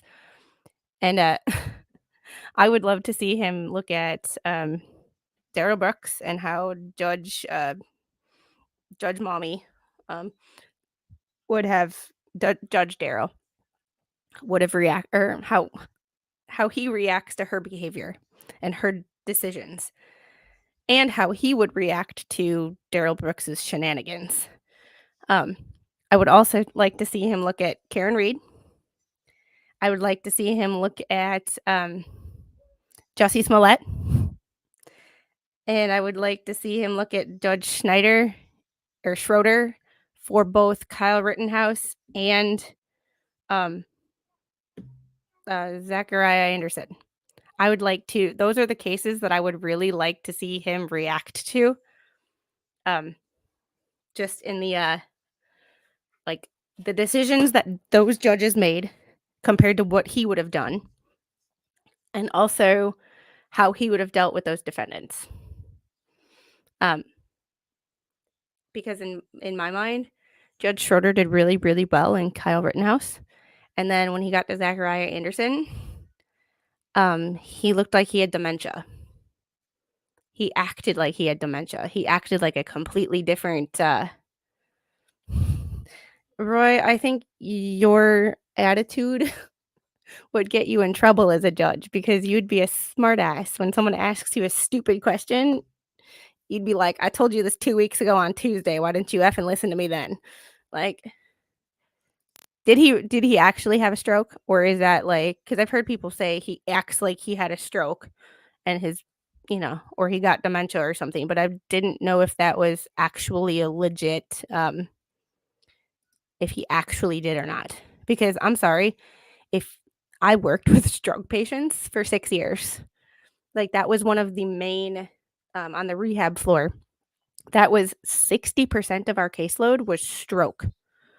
So I've seen everybody from the 18-year-old or 19-year-old who had a baby and had a stroke after she gave birth and recovered well, to the 98-year-old who had a stroke, had aphasia, but like was moving just fine, and the person who was cognitively completely there but couldn't move. So like, but I would, and I wonder if after a stroke, if he had to take a competency eval to see if he could go back on the bench. Oh yeah. I've strokes don't and when they tell those of you, this is not medical advice at all. This is just what I've personally seen. When they say don't smoke when you're on birth control, I really wouldn't. That would be medical advice from a doctor or a side effect warning on a medication that I would follow. FYI. But like you've seen it all, and when you've seen a lot, you can kind of put things 2 and 2 together. But like if you were a judge who needs to use their brain for like, I don't know, their entire job, being a judge is not a physical job. I believe that if you had a stroke, you either shouldn't be on the bench or you should have to take a cognitive eval to make sure that yeah, aphasia is especially expressive. Receptive, not so much, because people can't understand you, so it's a little easier for the patient to deal with because they just think you're talking to them in like, Portuguese when you're, speaking like 6th grade level English. But the receptive or the expressive aphasia is hard because someone wants to create wants to be able to talk and they know what they want to say. They just can't get their muscles to cooperate and move. But speech therapy is really good with that. I knew a lot of really good speech therapists who would really help with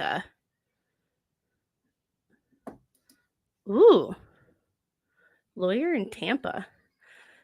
You know who might really be good at covering that case, but it might be too close to home for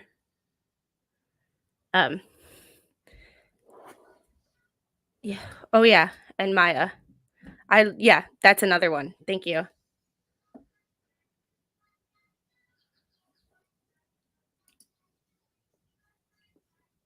That sucks. I don't think it was lawyer, I believe Peter has better ethics than that. But I was sent and I have to open it on my phone because the person who sent it to me has I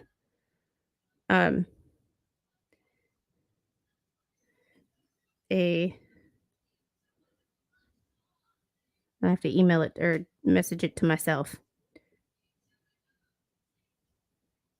Oh, I can airdrop it to myself. Oh, look at that. Holy crap. I just discovered that I can airdrop something from my phone to my computer. Well, look at that. I don't have to mail it to myself or text it to myself. Learn something new every day. This was the article I was sent for Heidi. Cops confirm no threat to Donald Trump's rally following a report of explosives found in car. Police say there's no threat, which I'm not sure I believe, but me. Yes, iPhones. I'm sorry, Duncan, Idaho. The only phones I've ever had problems with have been Samsungs. I've never had a problem despite or except for like age and when water got into my charging port because I dropped it on the ice. You know, that's it's it's one of those things. But my first computer was an Apple IIc in like 1988. So well, I I just I've never airdropped to my Mac Mini before because now I have a Mac Mini. So like, it's okay. So it's look, I don't need notifications from Daily Mail. I've never airdropped. I don't airdrop things very often because I don't know, it's just weird to me. But like, it's suspicious occurrence Wednesday ahead of Trump's speech where thousands of MAGA fans are gathering, but there's no validity to report that there is an explosive device found. And everybody knows the latest reports of Trump's security breach comes just 3 days after a would-be assassin was arrested after stalking the former president with a rifle as he golfed at his Palm Beach golf club. And there's just one of these things like, I just have a question. He was at his Palm Beach golf club, which is a golf club, which I'm sure has a membership, so not anybody can get through the gate. How did he get in? How did he sneak in? Because most clubs are gated that I've seen. You have a fence around them. So how did he get into the club? That's what I've always wanted to know. That has been my biggest question since Sunday. The sources in Nassau County PD allegedly told journalist James Alino earlier Wednesday that the rally site perimeter was breached and a blue barrel was removed.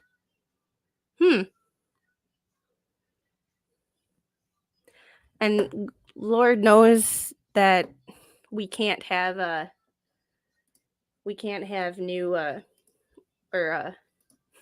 can't have Trump supporters in New York because that would mean New York might turn red and nobody on certain side of the aisle wants that to happen. So, you know. Oof. So I was sent the yeah, people are always going to say it's fake because people don't believe the facts that are in front of them. Like people could be shown police reports and facts and things and a certain side of the aisle will still deny and call me a cult member. Oh, and the person who called me a MAGA cult member is a member in Megan's channel. Funny. So there will be more interactions with that person who doesn't actually can call names and say that people lied and certain people didn't lie, but can't actually answer a damn question. I asked this person when they said MAGA talking points are horrendous, and the comments are still on my video. The comments are still on my video, so I left it up so you can see exactly what I said and what this person didn't respond to, but no response to my question. And then this person decided to comment another thing that said Kamala Harris told the truth and Trump lied about everything.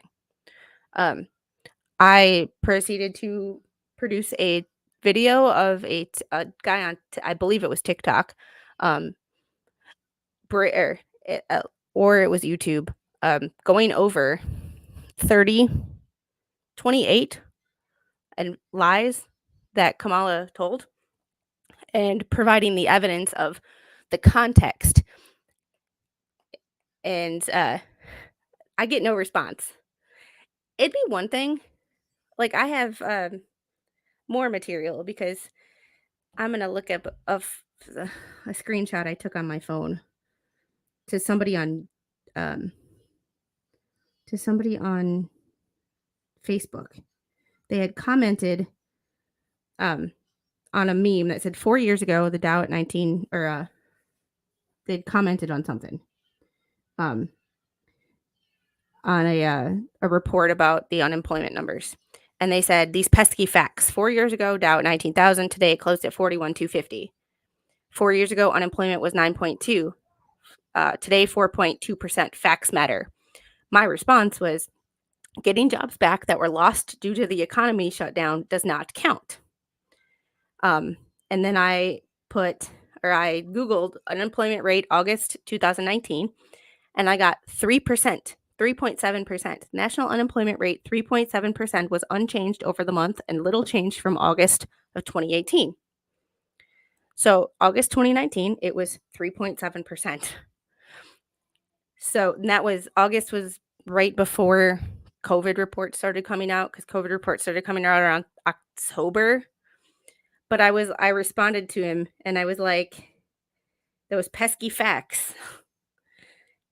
And I had basically said, I was like, those pesky facts. So the unemployment rate under Donald Trump's economy in 2019, before COVID anything, was 3.7%. So saying after COVID, it was 4.2% and they did great, was like, you still, those pesky facts get in your way. But instead of this person saying, oh, I apologize, like I was wrong about the numbers, like I was misguided on that. He goes, well, I suppose you agree with everything Trump did during the COVID lockdown. Way to change the subject when you're proven wrong. Instead of just admitting you're wrong and saying, we'll move on. I was wrong. Let's move on. He changed the subject. Like, it's, oh yeah, I still have yet to ever watch them. But as I don't do a lot of What the Hales, just because that's a drama that I don't want to get involved in, because there's drama from that channel, there's drama from lawyers, there's drama from lay people, and there's people on YouTube who don't agree with it. And I get along with both of those different factions, I guess you could say, of the What the Hales case. And I just don't want to get involved. Like, plus it's too big of a case and too many people are covering it. I like covering this because not a lot of people are covering it. So I have content that's different. And the Laura Owens case was kind of the same thing too, in the sense of I liked covering it. It was fun. But like when you have 8 or 9 different YouTubers just reading the same motions or just reading the same Medium article, it kind of gets like everybody's talking about the same crap, and it's like I'll just let them do it. It was easy views, and it was easy watch hours because people liked it and people were interested in it. But it's like it's one of those things of you get 8 or 9 different YouTubers all reading the same motion back to back to back to back. Like it's not my cup of tea. So I like to cover things that a lot of people aren't covering. Yeah,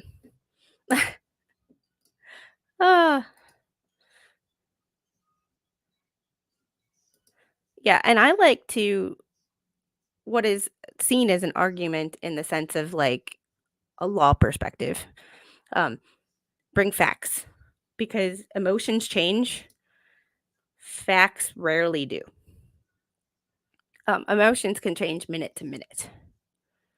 Like you can be angry 1 minute. I'm pretty sure when the judge left, he was angry, and when he comes back, he'll be fine. Like emotions change. So I don't vote. I try not to make decisions based on emotions, because if I make a decision based on emotion and 20 minutes later I have a different emotion, I might regret my decision. So, yeah. That's pretty much, yeah. And some of the drama channels or people who are creating drama aren't putting it on their channels. It's behind the scenes. Yeah.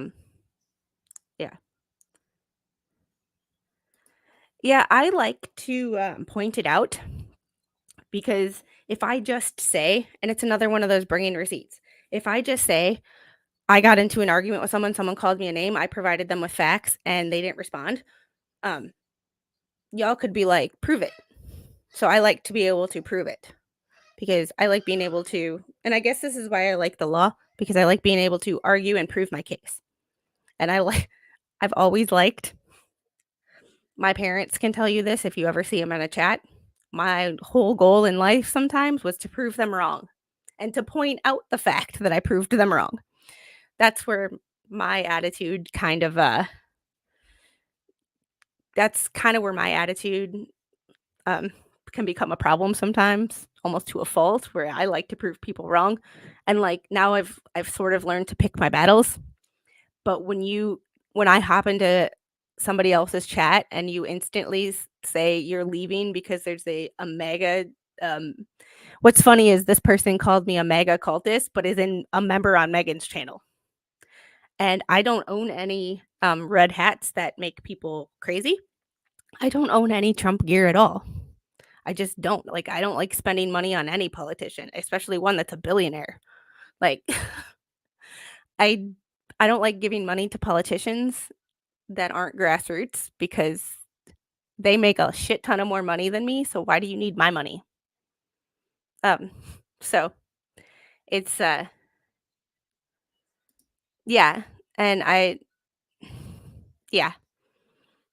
It's not, sometimes it's not the creator that's the problem, it's the people who follow them. And I understand you're gonna get crazies on every, there's always gonna be a couple people that are way too passionate.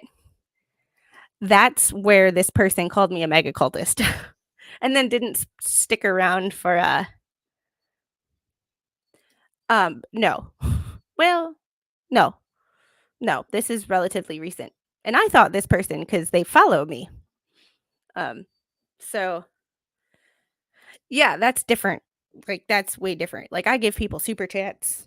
I even give lawyers super chats because I understand that, like, they're doing things that, you know, that takes effort and takes work. So, it's kind of one of those, especially streams that aren't gonna be monetized. Um, like a lot of Megan streams, she just doesn't monetize because then she doesn't have to worry about, Megan demonetizing them or them getting demonetized. Um But things, because there's a lot that goes into doing a stream. There's not just the equipment, but, like, the research of making sure that you have your information straight before you start telling people stuff that's not accurate. It's work. Like, it's work that a lot of people enjoy, but oh, and Taz, I like having people that don't agree with me on everything because I've always lived by the mentality, if you agree with everybody on everything, you are either brainwashed or you're just dumb. Like, because I mean, Mr. Squid and I don't even agree on everything all the time. That doesn't mean I don't love him and he doesn't love me. There's things that we just don't agree on. We see differently, which is totally fine. But if you agree with everybody 100% of the time, and that's what I don't get with the Donald Trump hate. I don't care. I am not, and I saw this in a video yesterday, and I can't remember um where I saw it. Otherwise, I'd play you the video. But it said something of, I'm not electing Donald Trump to be the pastor of this country. I don't care how he speaks. I don't care what language he uses. I don't care that he's not polished. I don't agree with everything he says, but I'm not electing him to be a damn pastor of the nation. I'm electing him to be president and make decisions that are best for how to run this country. It's And people are like, "But he did this." I don't care. I don't like that. I wouldn't personally do that, but it's not my life. And if the people that are closest to him accept him for what he may or may not have done, that's not my issue. Why should I be concerned with the private details of everybody's lives? I ain't got time for that. I barely have time to deal with the issues in my own life. Like, you know. Yeah, and see, I'm just like, I don't not support them, I just don't. Like, I just it's one of those, like, I don't dislike them or I don't like them. I don't really have I haven't watched enough of their stuff. The only thing that I really do seem to like is when the expert covers the coin pusher videos, because that coin pusher is my favorite game in any, like, arcade and or fair game. Um, yeah, I love getting $20 worth of quarters and just and seeing what I can get. Yeah, that's what I don't understand.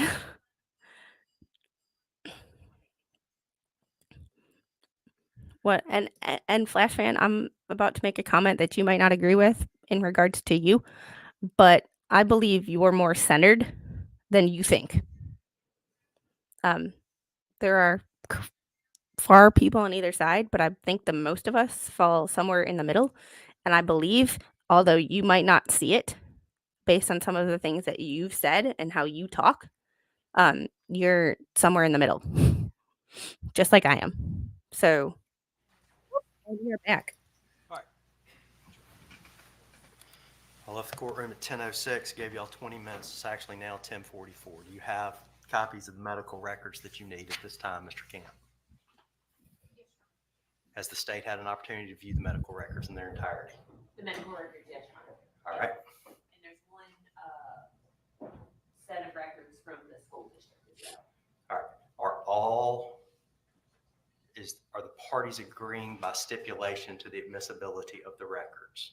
Of the medical records and the school records, yes, sir. All right. Are there any more exhibits that may be needed by either side during this witness that we don't have by the state? Your Honor, I believe that they're gonna talk about journal entries and sketchbooks, and they did not have a copy of those, so that's what I was trying to put copies of upstairs. Okay. Which journal entries? Are you objecting to the use of journal entries? No, sir. Well, we do have a copy of the journal. Right. Did you ever turn it over to the state? The state actually turned it over to us. Okay. So are we ready to go by the state? Yes, sir. That's the only thing that he's relying on. By the defense? Well, I think there was a page of the sketchbook. I think that's what Catherine agreed on that. Yeah, so I told her that we would not agree to stipulate to just certain pages. If it was coming in, it was all coming in, and so we were trying to print the documents upstairs. Do we have the documents? Okay. Is there another witness that we can take up at this time, rather than leaving the jury out while everybody gets their paperwork together? Your Honor, Mr. Livingston, just for the court's, I'm not obviously calling anybody, but for the court's knowledge, Mr. Livingston just messaged me a couple minutes ago, said that he's almost finished allowing Deputy Shack to review the body cam footage. So I think Deputy Shack should be ready to be recalled. That's still a few minutes away. Deputy Shack has to watch the body cam video. Does the defense have another witness it can call while the paperwork is being gathered? No, Your Honor. You have no other witnesses other than Dr. Andrew Clark. Dr. Andrew Clark and Deputy Shack, Your Honor. That's all you have left. Yes, Your Honor.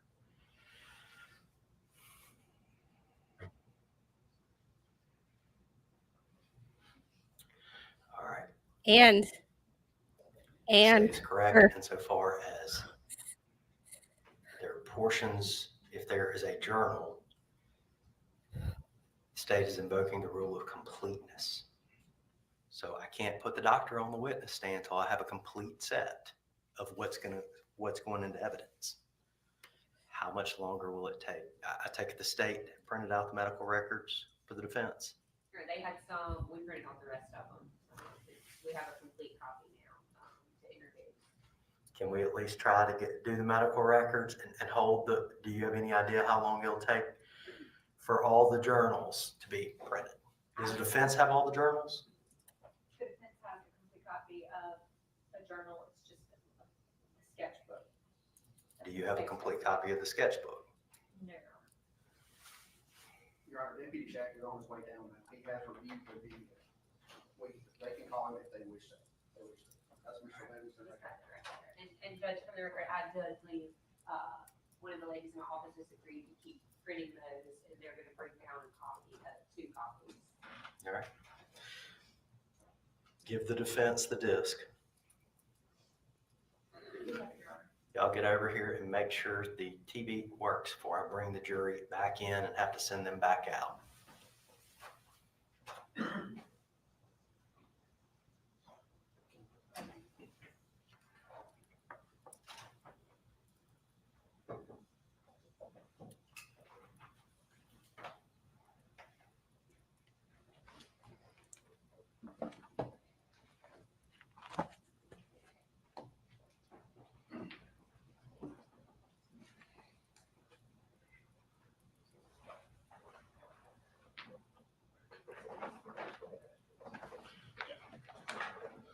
tell you what, while the jury's out, if you have any exhibits that you intend on showing with Dr. Clark, go ahead and give them to the state so they can be looking through those. You have the ones that you actually want to offer into evidence, correct? Yes, sir. There and we agreed to select the doctor's CVs.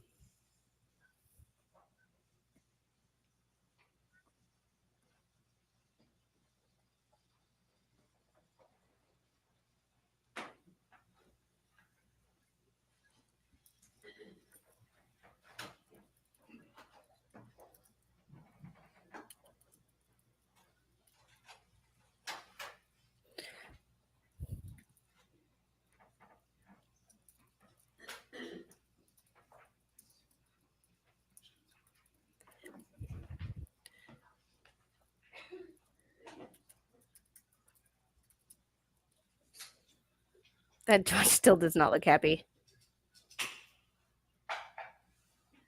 Still looks pissed.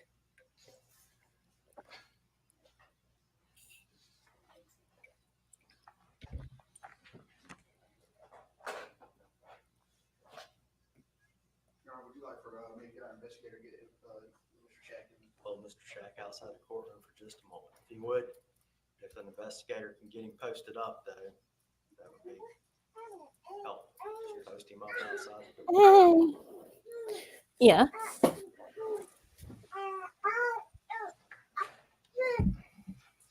I hear you. But where are you? Oh, there you are. Mr.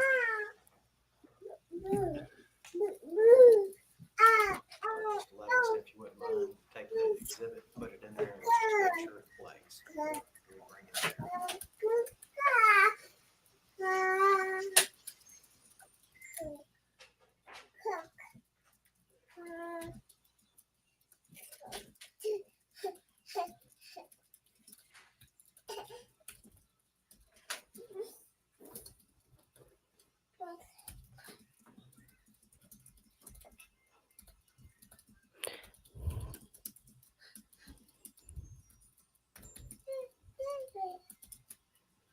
Is the state satisfied with the exhibit?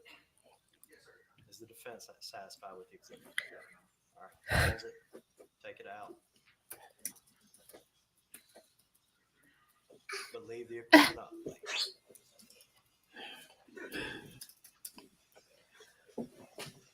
Yeah. Be careful though, You wish to because recall you might this fall. time. Mr. Bailiff, can you find out if the jurors are ready? Finally, we're bringing the jury back in after an hour of BS. And that seemed like way longer than 20 minutes. So we know that they don't have any other witnesses besides the doctor and that that sheriff's deputy and possibly Carly herself. So this While the jury's out, the attorneys, there's a judgment debtor exam going on in Judge Morrow's courtroom, so that's closed. Okay. All right, bring him in.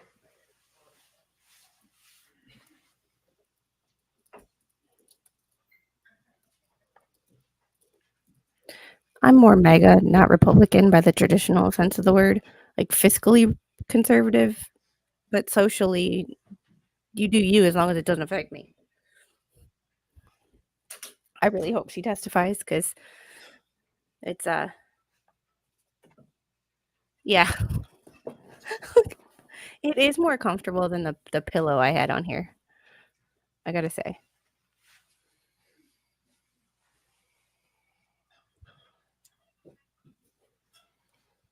Yes, Toy. I All right, completely you agree. Call your next witness. Yes, Your Honor, we would recall Tony Shack. All right, Tony Shack, please.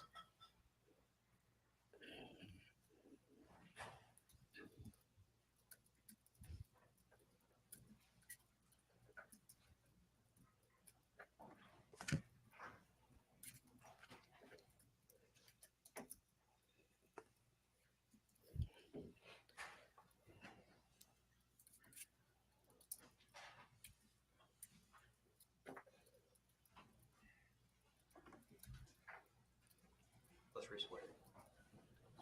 You swear or affirm to tell the truth, the whole truth, and nothing but the truth, so help you God. Have a seat. You understand that you're still under oath, your answers are sworn answers under penalty of perjury. Yes, Your Honor. I allowed you to step down for a minute to discuss your testimony with anyone. No, Your Honor. All right, you may proceed. Tony, I think you went upstairs and reviewed the video, and we made a copy of the video. Is that correct? Yes. And so, may I approach witness?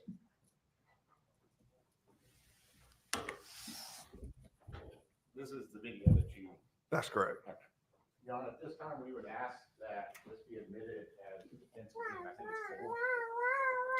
7. I'm sorry. Any objection as to D7 in all purposes by the state? No, sir. All right, if you would please bring it up and let's mark it D7. If you bring it before Yes, the court, we admit D7 all purposes. Ma- Would you like to publish this at this time? Yes, sir. Mr. Levingston, would you assist him?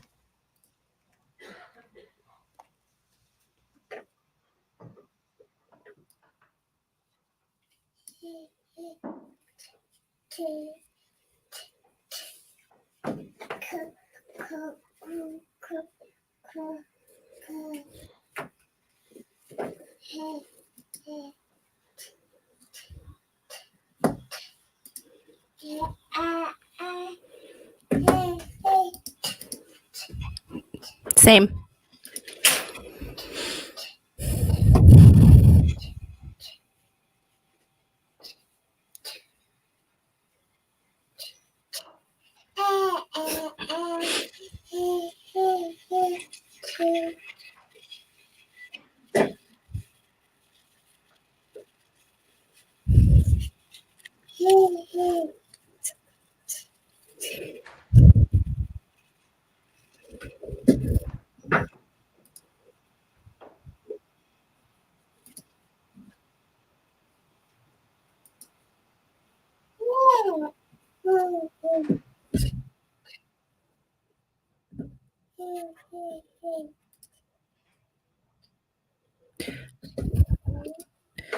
Yeah, Flashman, this is the body cam of the Officer Tony Shack winner.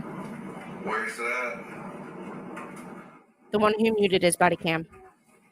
Okay, up here, take a right. Huh? 2-4.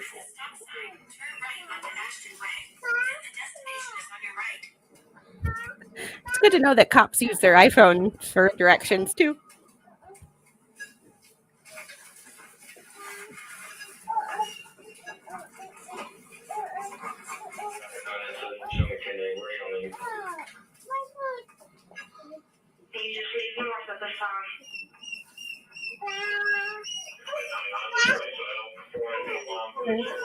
They're all over here. She dumped them yesterday. Killing out. So show me how this thing now. This thing up. The destination is on the right. 214 extra. Where'd I need to pull that? I can't get them up there having it out with this here. Well, that's because they got me going around the merry-go-round. Okay. What are you looking? She was all coming out of the area here on Farmington Boulevard. We just drove through that call. She's back here. She's soaking wet. Did you jump in the water?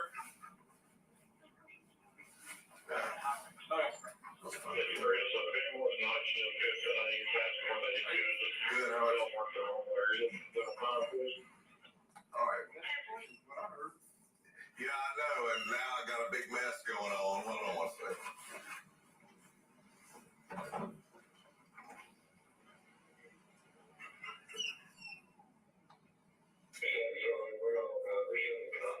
Yeah, I do.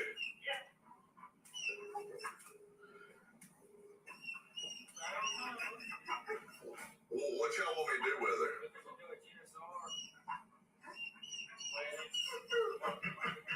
Hey, don't open that door. Oh, I thought you. Wait, let me get everything else.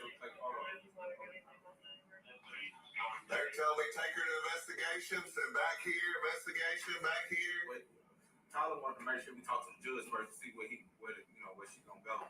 JDC or here first. I mean, to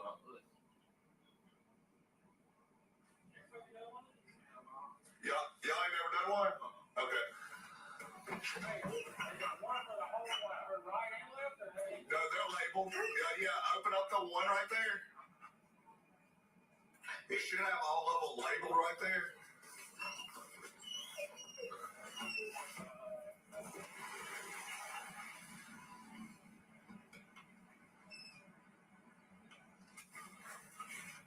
You go have to go the other way. This looks like such a nice neighborhood, like a quiet neighborhood.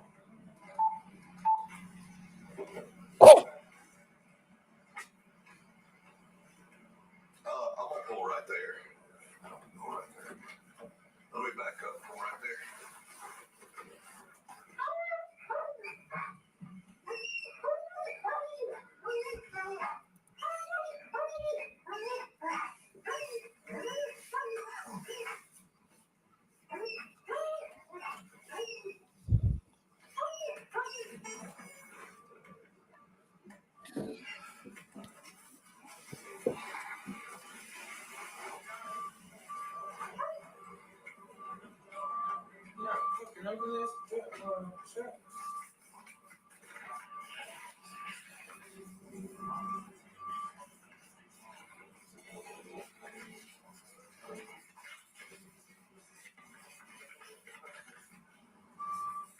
Oh, hey, without being like, there's one thing.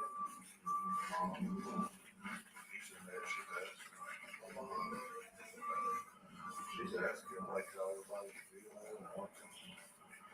She's like, I didn't mean to.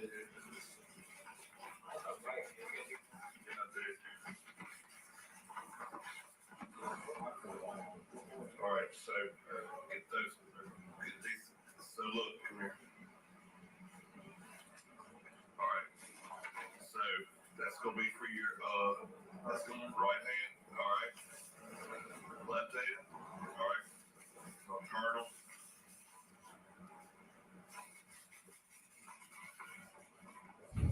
Look, I'm gonna show you right there. All right, you're gonna do on the right hand. You're gonna do the palm.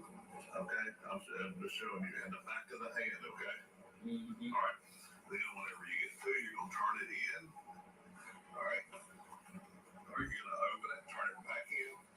All right. When you turn it back in, then when you get ready to do this, it's right there. Close this and put that over it. Okay. Yes, sir. How you doing? Just gotta get back. Okay.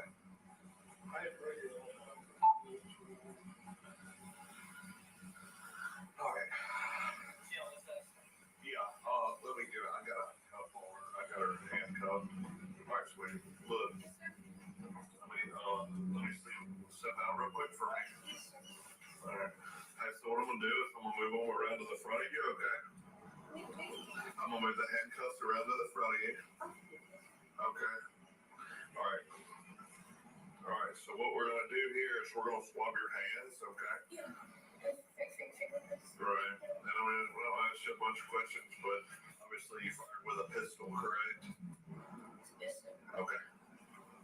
All right, look. I need you to hold your hand out like this. I'm gonna do your right hand first, okay? That's your right hand. Like that.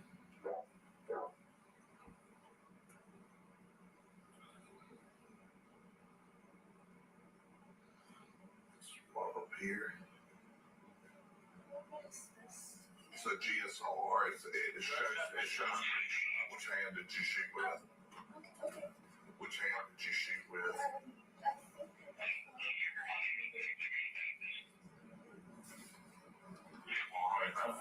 Go up. Flop the hand, turn the hand over. Turn it over. And rub on the outside part around the knuckles.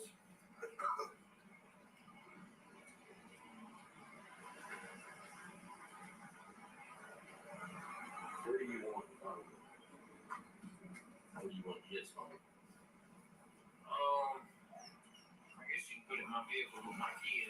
Key fob is in my left pocket. All right, so go ahead and tell. Go ahead and tell. All right.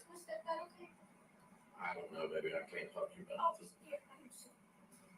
Are you okay? These things. What?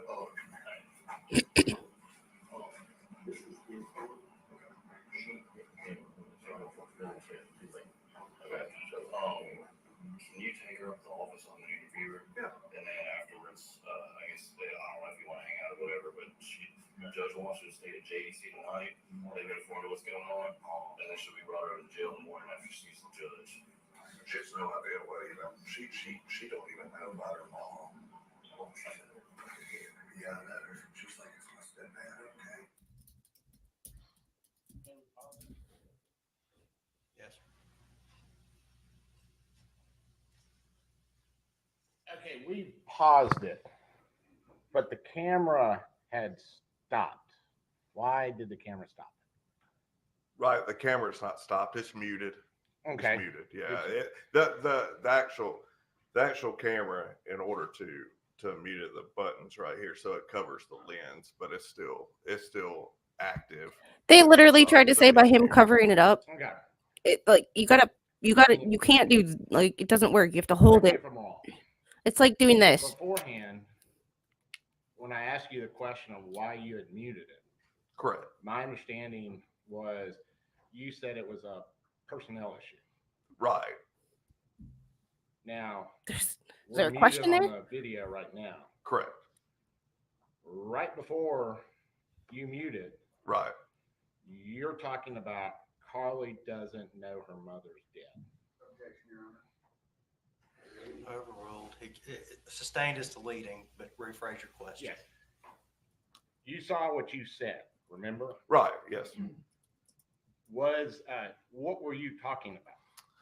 Right then, what I was talking about was she never inquired about her mother. I mean, that's why I was saying that, she only asked about her stepdad. Hence, even when she got out of the car, she asked, how's my stepdad?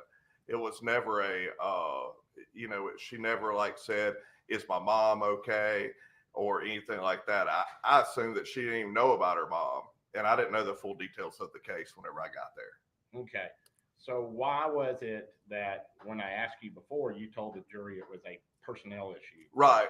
Well, whenever it was paused is whenever I began talking about the issue with driving around in a circle out there, coming back and forth. That's why whenever you replay it here, you'll see another deputy going like this. That's because I was talking about that issue. Now, may I approach, Your Honor? Yes, sir.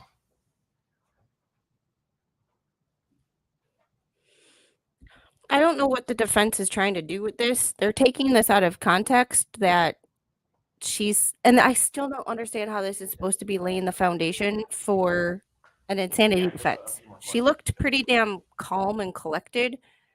And if she's not asking about her mom, Are you aware of the policies and procedures of the sheriff's department? I am. Okay. I'm gonna let you have this. Okay. This is a copy for you. All right. yeah, There's a okay, yellow he piece broke of policy. paper, and I No. believe that's the. And what did they say yesterday? No It's gonna be the investigation is first perfect. Page on, it's dealing with it's a policy and procedures Okay. of body cams. Yummy. Oh no. Familiar. Okay. Now I want you to turn. YouTube. No. No. It says, and it's actually at the bottom of page. It says page 1 of 4. Would you agree with me on that? Yeah. Yes.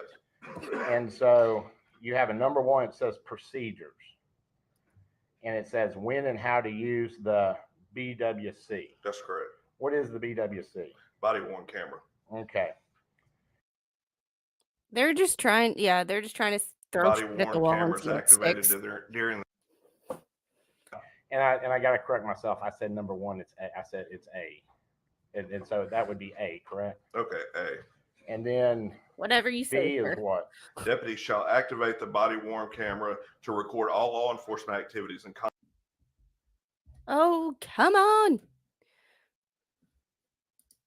And this is a their feed thing, not a me thing.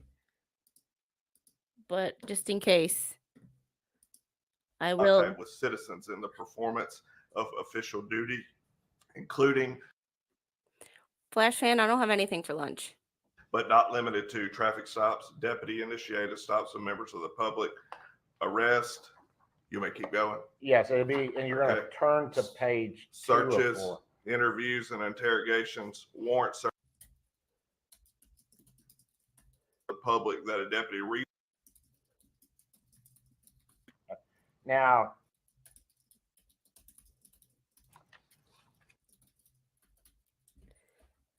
activated until the Oh, and I don't know why this is doing this. It's not my internet.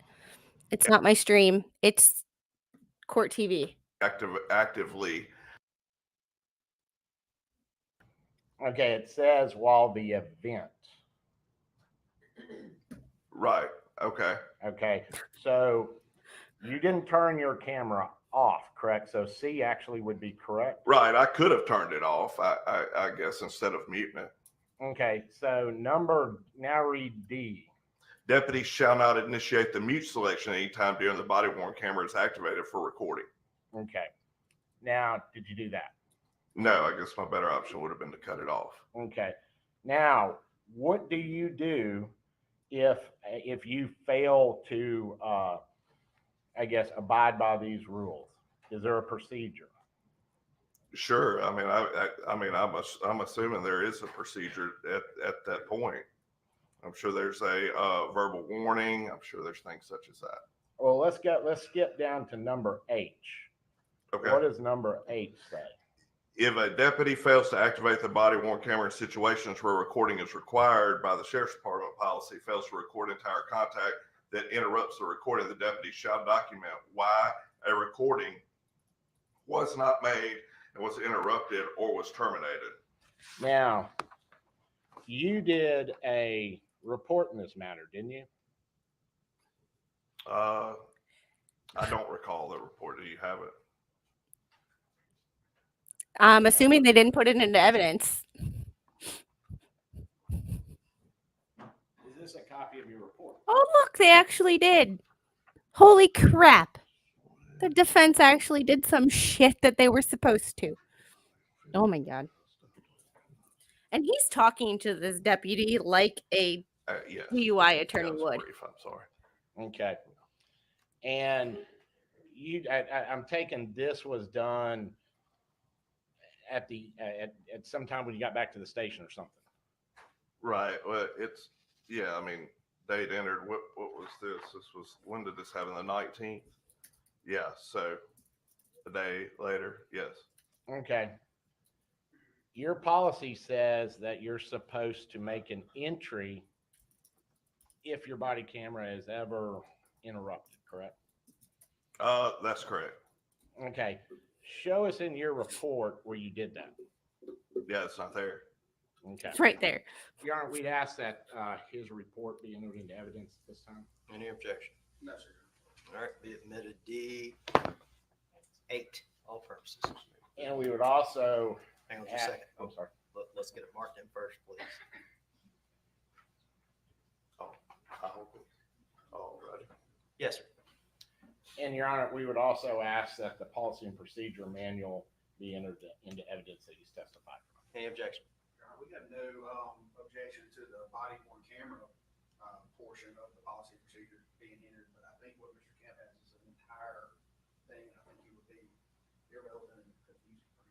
Your Honor, I can take those we can have just those. Y'all come modify it and look at it.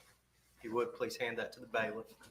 I think Bridget's realizing that they don't have a case and this line of questioning is bullcrap.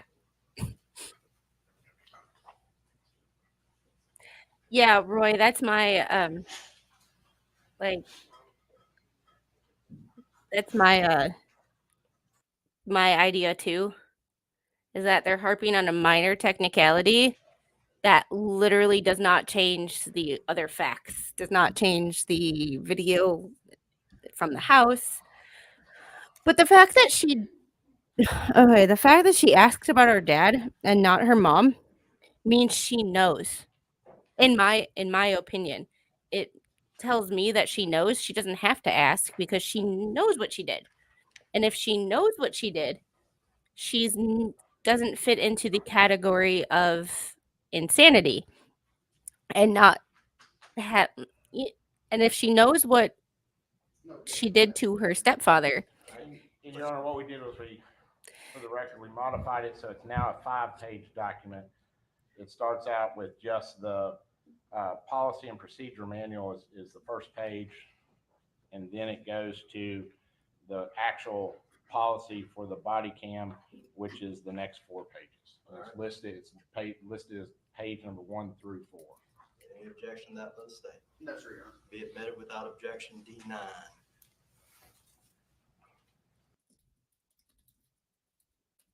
Does either side feel the need to introduce the rest for ID?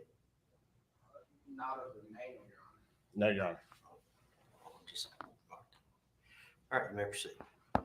And Your Honor, I can't remember, did we introduce the video, and is that already in evidence? I think it has to.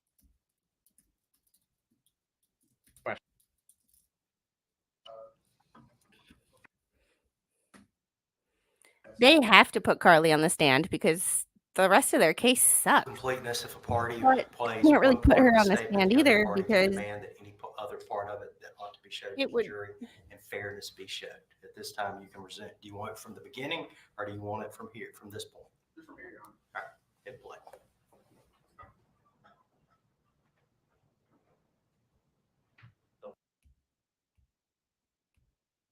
come on. Come on. Come on. Come on, YouTube. Don't be stupid.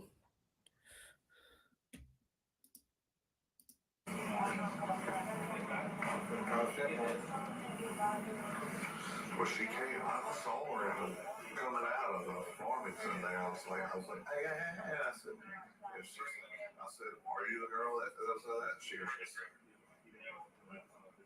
I heard you get on the radio, right? I think I passed you. I was in that damn center thinking, oh, yeah, turn around, come back. And then you were coming out. Yeah.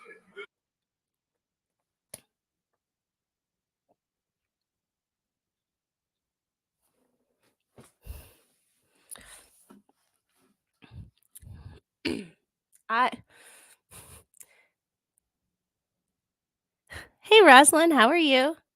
Good to see you. Come on, YouTube. This is Court TV's feed. Yep, spinny wheel. But not from.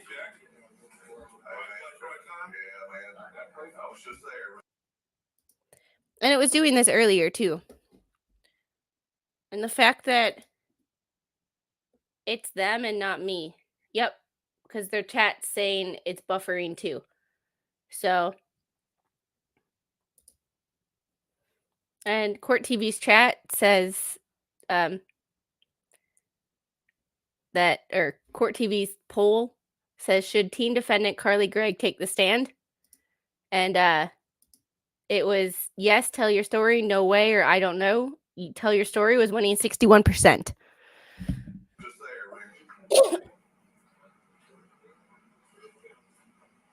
So it's Court TV's feed. It is not, which is good to know that it's not me, or my internet, because that's usually the case.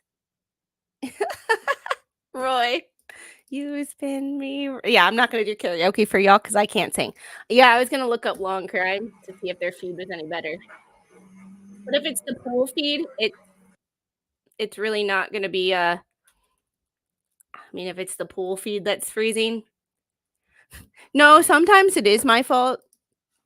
But a lot of the times it's my technology or my internet. Or sometimes I just hit buttons and, it just happens. Law and crime.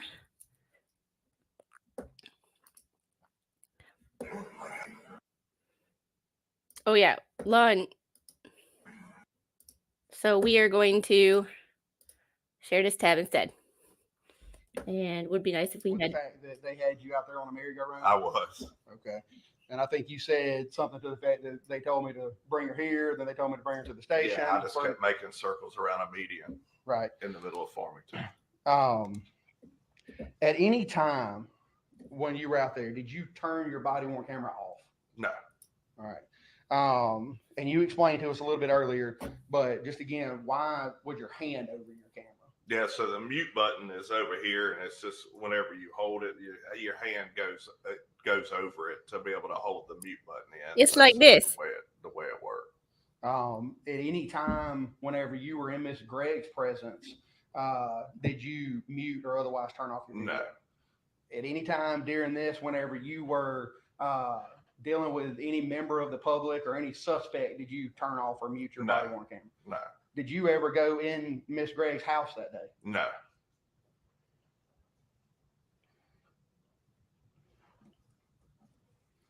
Did Miss Gregg ever say anything to you or ask you anything about her mom? No. All I got was her stepdad. Okay. What'd she ask you about her stepdad? Is he okay? Did she ever ask if her mom was okay? No. I never got anything about her mom. Never said anything. No.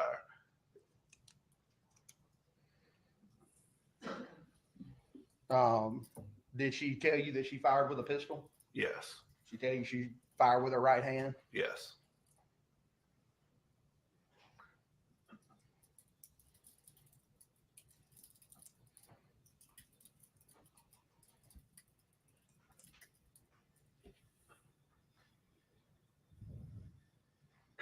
Whenever you muted your camera, who were you talking to then? I was talking to a couple other deputies. I mean, their names. I mean, Deputy Centel and Deputy DeSale. Yeah, Centel's the one that had his hands. The captions are great. Did you ever collect any evidence at the scene on March 19th? No. Once you took Carly back to the scene, what did you do after that, if anything? Nothing. Talked to coworkers and waited for somebody to come and get her to transport her. Did you transport her anywhere after that? No.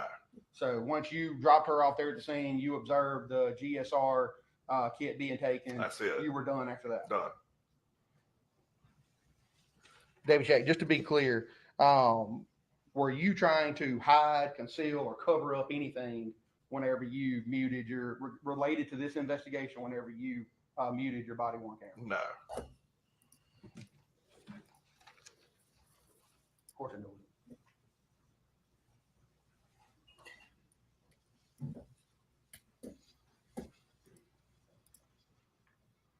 Real briefly, Deputy Shack, whenever did you have your body worn camera on whenever you first encountered Miss Gregg? No, I did not. And why was that? Well, because when I came off of Old Fannin Road onto Farmington, it's a one-way in, one lane both ways. It was right around 5 o'clock traffic. There was cars in front of me. There were cars behind me. Yeah, this is I was cross. driving down the road. I spotted her to my right.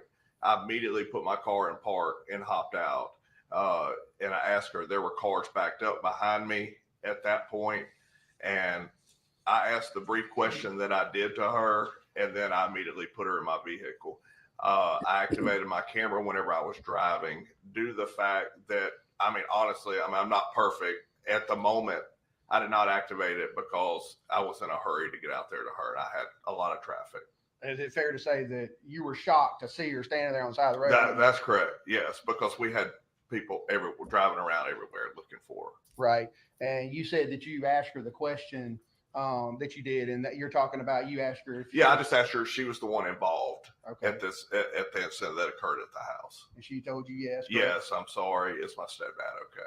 And she told you that she was sorry, and that's what you also put in your report that Mr. Camp showed you this in evidence, right? That's correct. Yep. Yes. Nothing further on. Cool.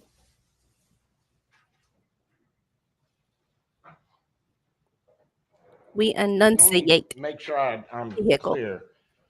You're not saying it was okay for you to mute your body cam, correct? Oh, redirect. Do what now? You're not saying that was okay, are you? I felt like at the time when talking to coworkers, it was okay. Okay. So, and we just read the policy and procedure That's too, correct. and it says you are not to do that. That's correct. And it says the reason why you're not to do that is to ensure the integrity of the recording, correct? That's correct. Okay. And that didn't happen, correct? What didn't happen? I still don't understand why they're You harping didn't on keep it a tiny activated policy to ensure violation. the integrity of the recording. Right. Yeah. Did It was it not, activated during my time of dealing with the situation, but when talking to coworkers, no, it was not. Okay. And you told the jury that it was a personnel issue. But right before your questioning, or right before what you're talking about, Right. is you make the statement, she doesn't even know what happened. That's on the video. Yeah. Okay.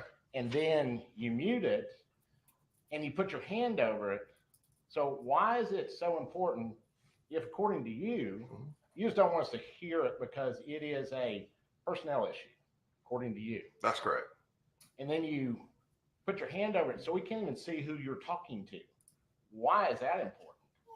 To make Well, it it so we wasn't don't- purposely put my hand over it. The mute button is on the side right here, and that's the way I was holding it. Oh, It was like that. It yes. wasn't purposely done like that. Okay, so the video, even though Off you talk. you mute it, That's correct. and then we can't see who you're talking to. That's right.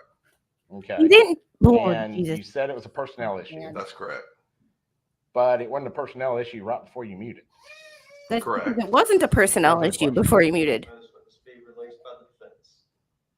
Hey, Christine. Hope you're doing well. Oh, yes, Your Honor. By the state. Yes, sir. All right, you stand down, you're free to go or stay. Thank you. Defense may call its next witness.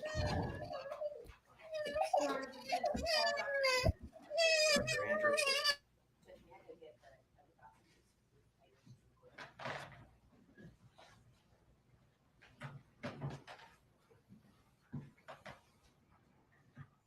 This is most likely going to be the doctor. I do. Can't just do it here. Got to go all the way up. You understand that you're now under oath and your answers to be sworn answers under penalty of perjury. Yes, Your Honor. Before we get started, does either side want to introduce some documents by way of stipulation? Yes, Your Honor. All right, which documents have the parties agreed to admit by way of stipulation? Your Honor, the parties have agreed to introduce the medical records and school records of Carly Gregg that the doctor reviewed in his mental health evaluation. And also the doctor's CVs.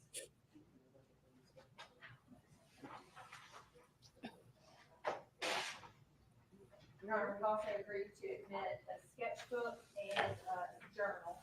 Y'all bring them forward. So, Your Honor, I've got the journal. Hopefully. I highly doubt it. But Do them one by one. Just state stipulate to the CV of the defendant, of the defense witness. girl, you don't need to chug. Hey, hey, hey, hey. Stipulation, CV of Dr. Andrew. The CV of Dr. Andrew Clark will be admitted by stipulation as D10. Not sure. Haven't looked at her hands. CV of Jason Pickett, stipulate. This document will be admitted, the CV of Jason Pickett will be admitted by stipulation as S57. I think this is his name is Andrew Clark. If it's not, I'll try to change the We have a.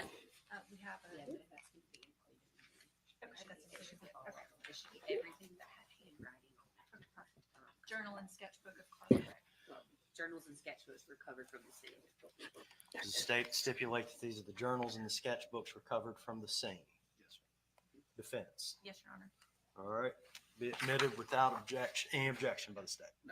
Be admitted D11 by stipulation.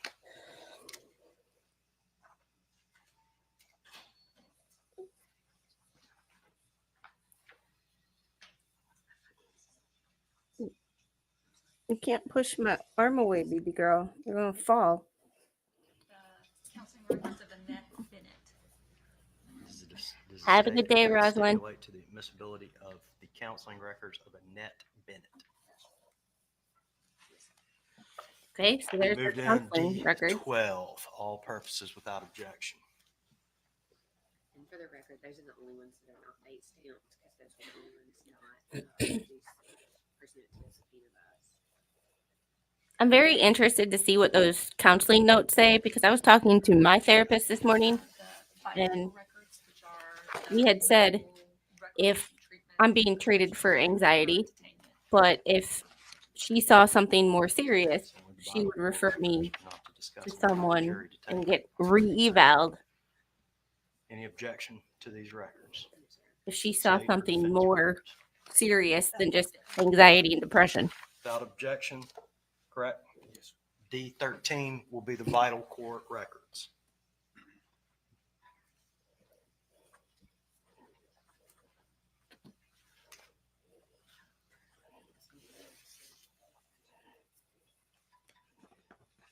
These are Kroger pharmacy records. State bait stamp numbers 805 through 822. Any objection to that by the state?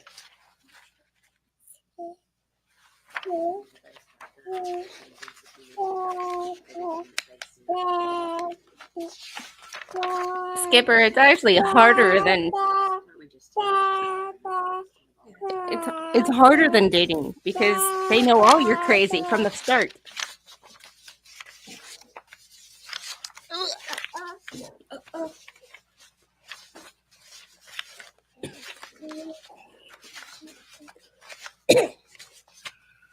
Is it possible that we might be in jury deliberations by today? Does everybody agree to that? Yes, sir. They're not. And they're not admissible. Could that be a thing? All right, mark these. D14 ID only.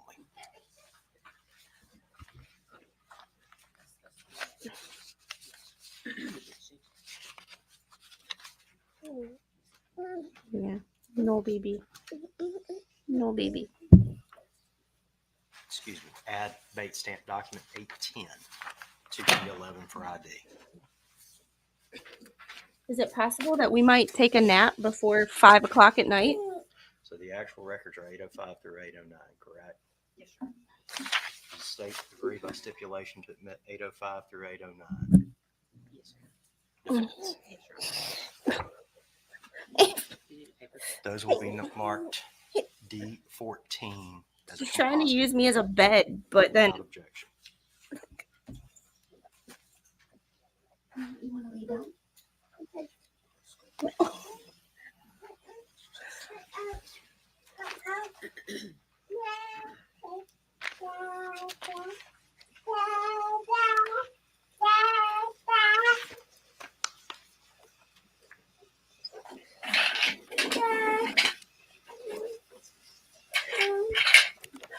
No, she slept for about an hour last night.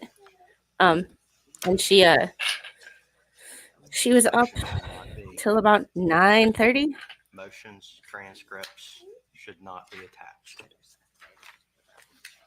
Any objection to 360 through 520 by the state school records, by the defense? This will be marked D15, next in number without objection. School records. I can't wait to hear what this guy has to say, because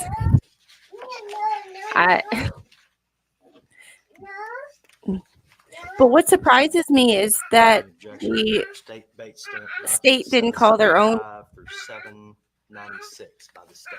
Their own expert witness. By the defense. Admitted D16 all purposes. Records of UMMC.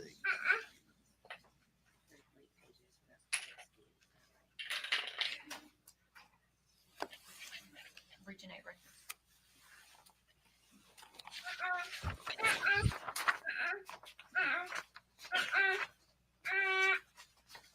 I don't know what sleep is either. Although I did sleep more last night than I have been. See these These also contain state's bait stamps number 662 through 683. Any objection by the state? By the defense? No, Your Honor. Those would be marked D17, all purposes. Region 8 records.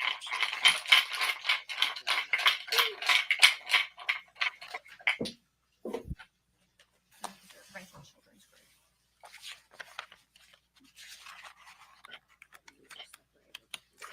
Yeah, Flash fan. I thought that there was going to be more family testifying. Any objection to state's bait stamp documents 527 through 558 by the state? By the defense? No, Your Honor. These would be marked D18.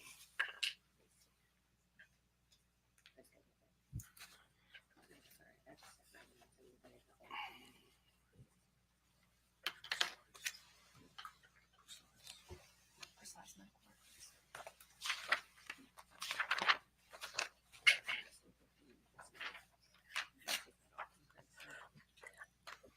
I'm not sure, Tim. I want to say yes because they've been sitting there the whole time, and they've been sitting in the same spot.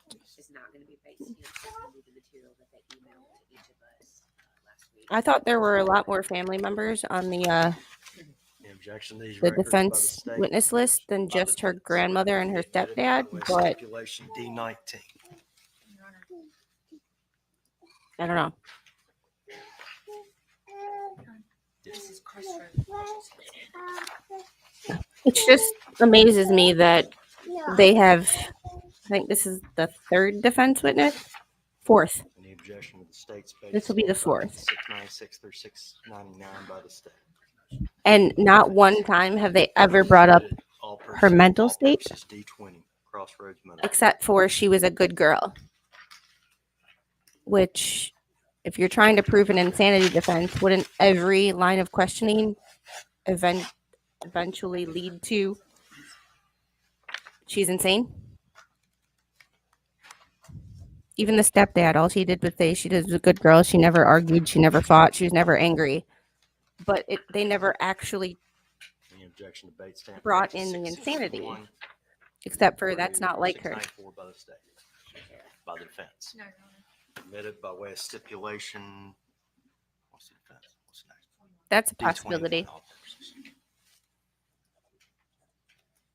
She should have taken that plea deal. Anything else that we agree by stipulation by the state, by the defense? All right.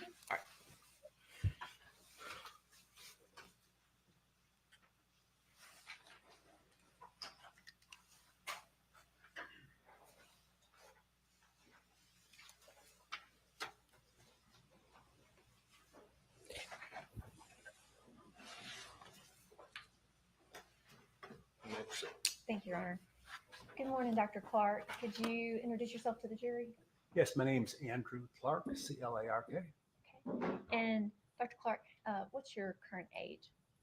I'm 68 years old. Okay. And what is your current occupation? I'm a psychiatrist in Cambridge, Massachusetts. They had to go all the way to Massachusetts.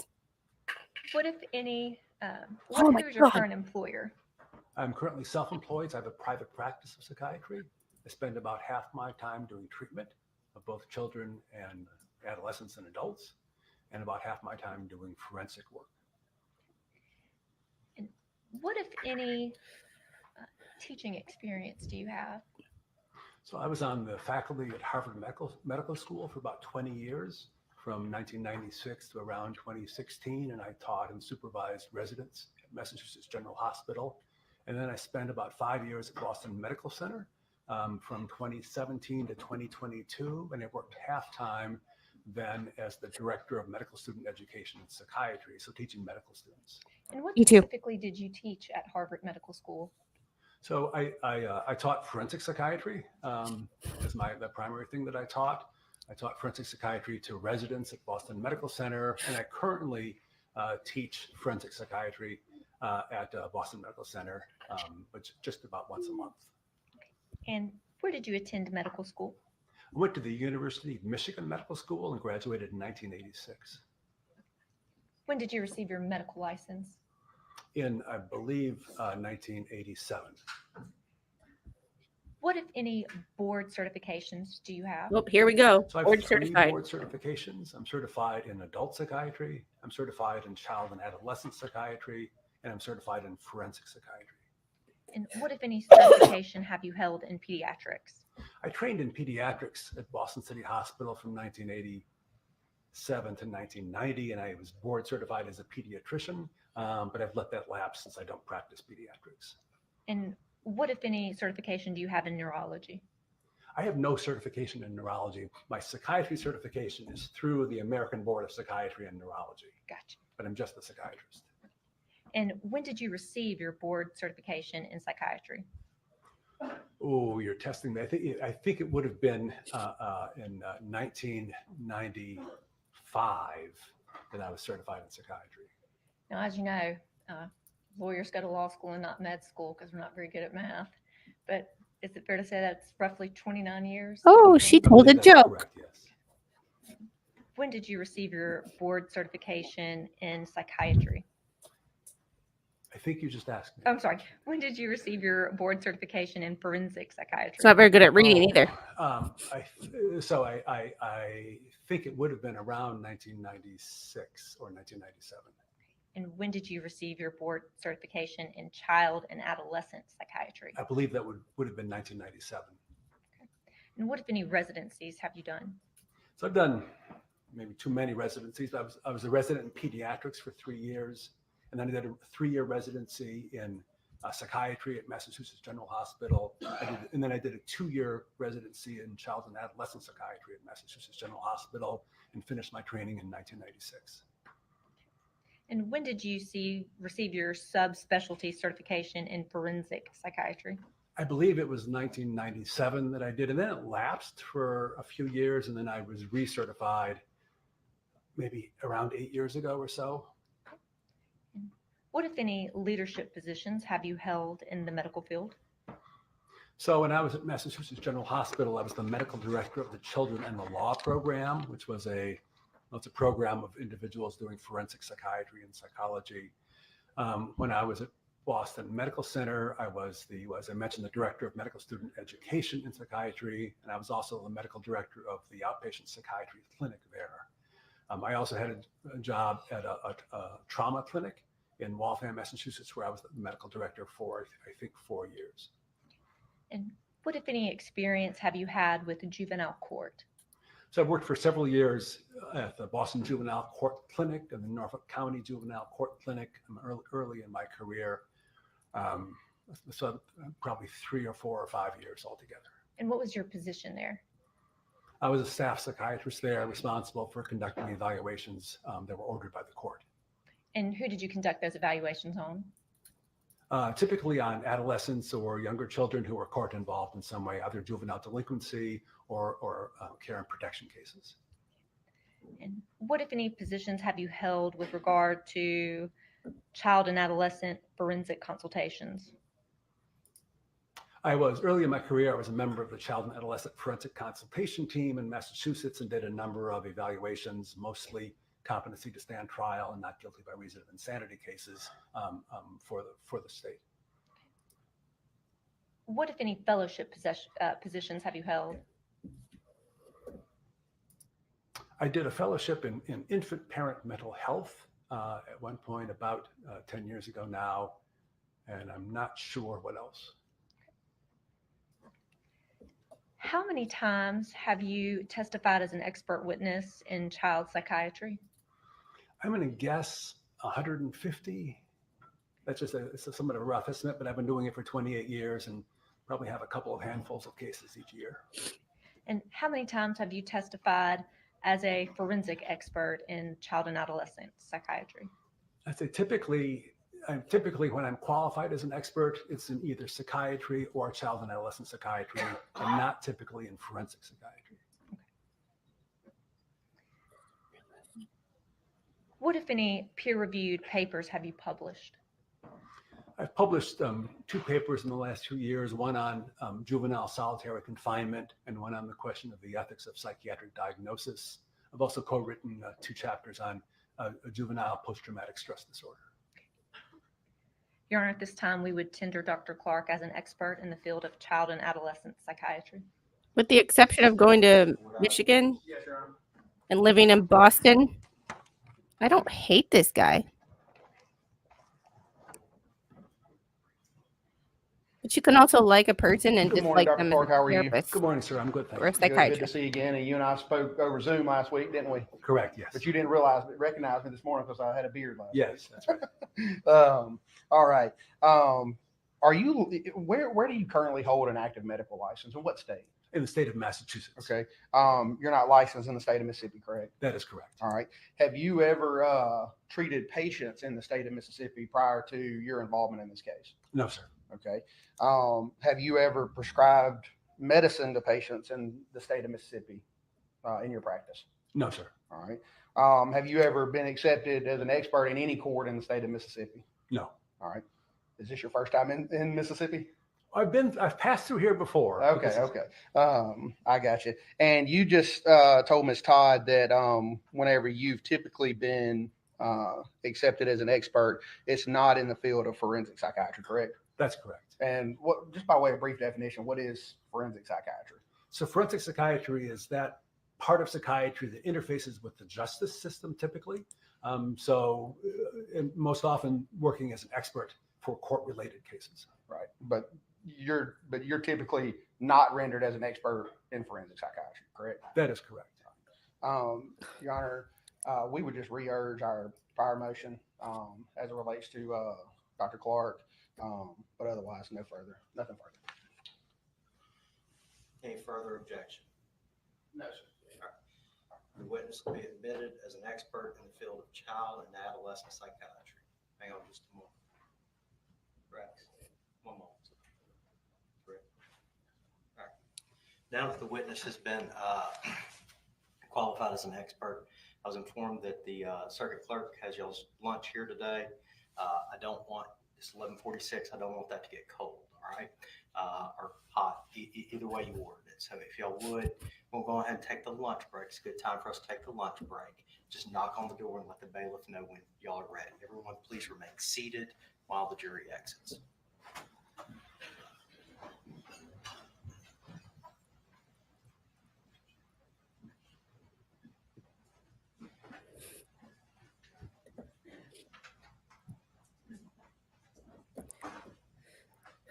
I am currently setting up the afternoon stream. I think I have a new judge crush. I like Judge Simpson. He's a very tell it like it is guy. Doesn't F around.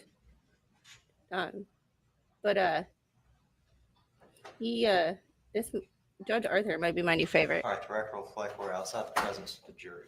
Dr. Clark, you're going to remain under oath. Don't discuss your testimony with anybody during the lunch break. It's 11:47. We'll be in recess till the jury knocks on the door and tells me they're done eating. All right. Anything further from the state before we recess? Which From the defense. I'm assuming will be about a half an hour. So it's 12:48 now. 1:18. So let's try 1:20. See how that goes. I am just setting up the stream. Twisted Teen Day 3 p.m. And I'll update the description later.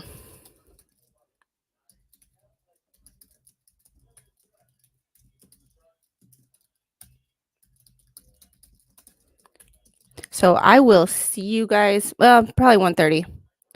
Yeah, I will see you guys about 1:30.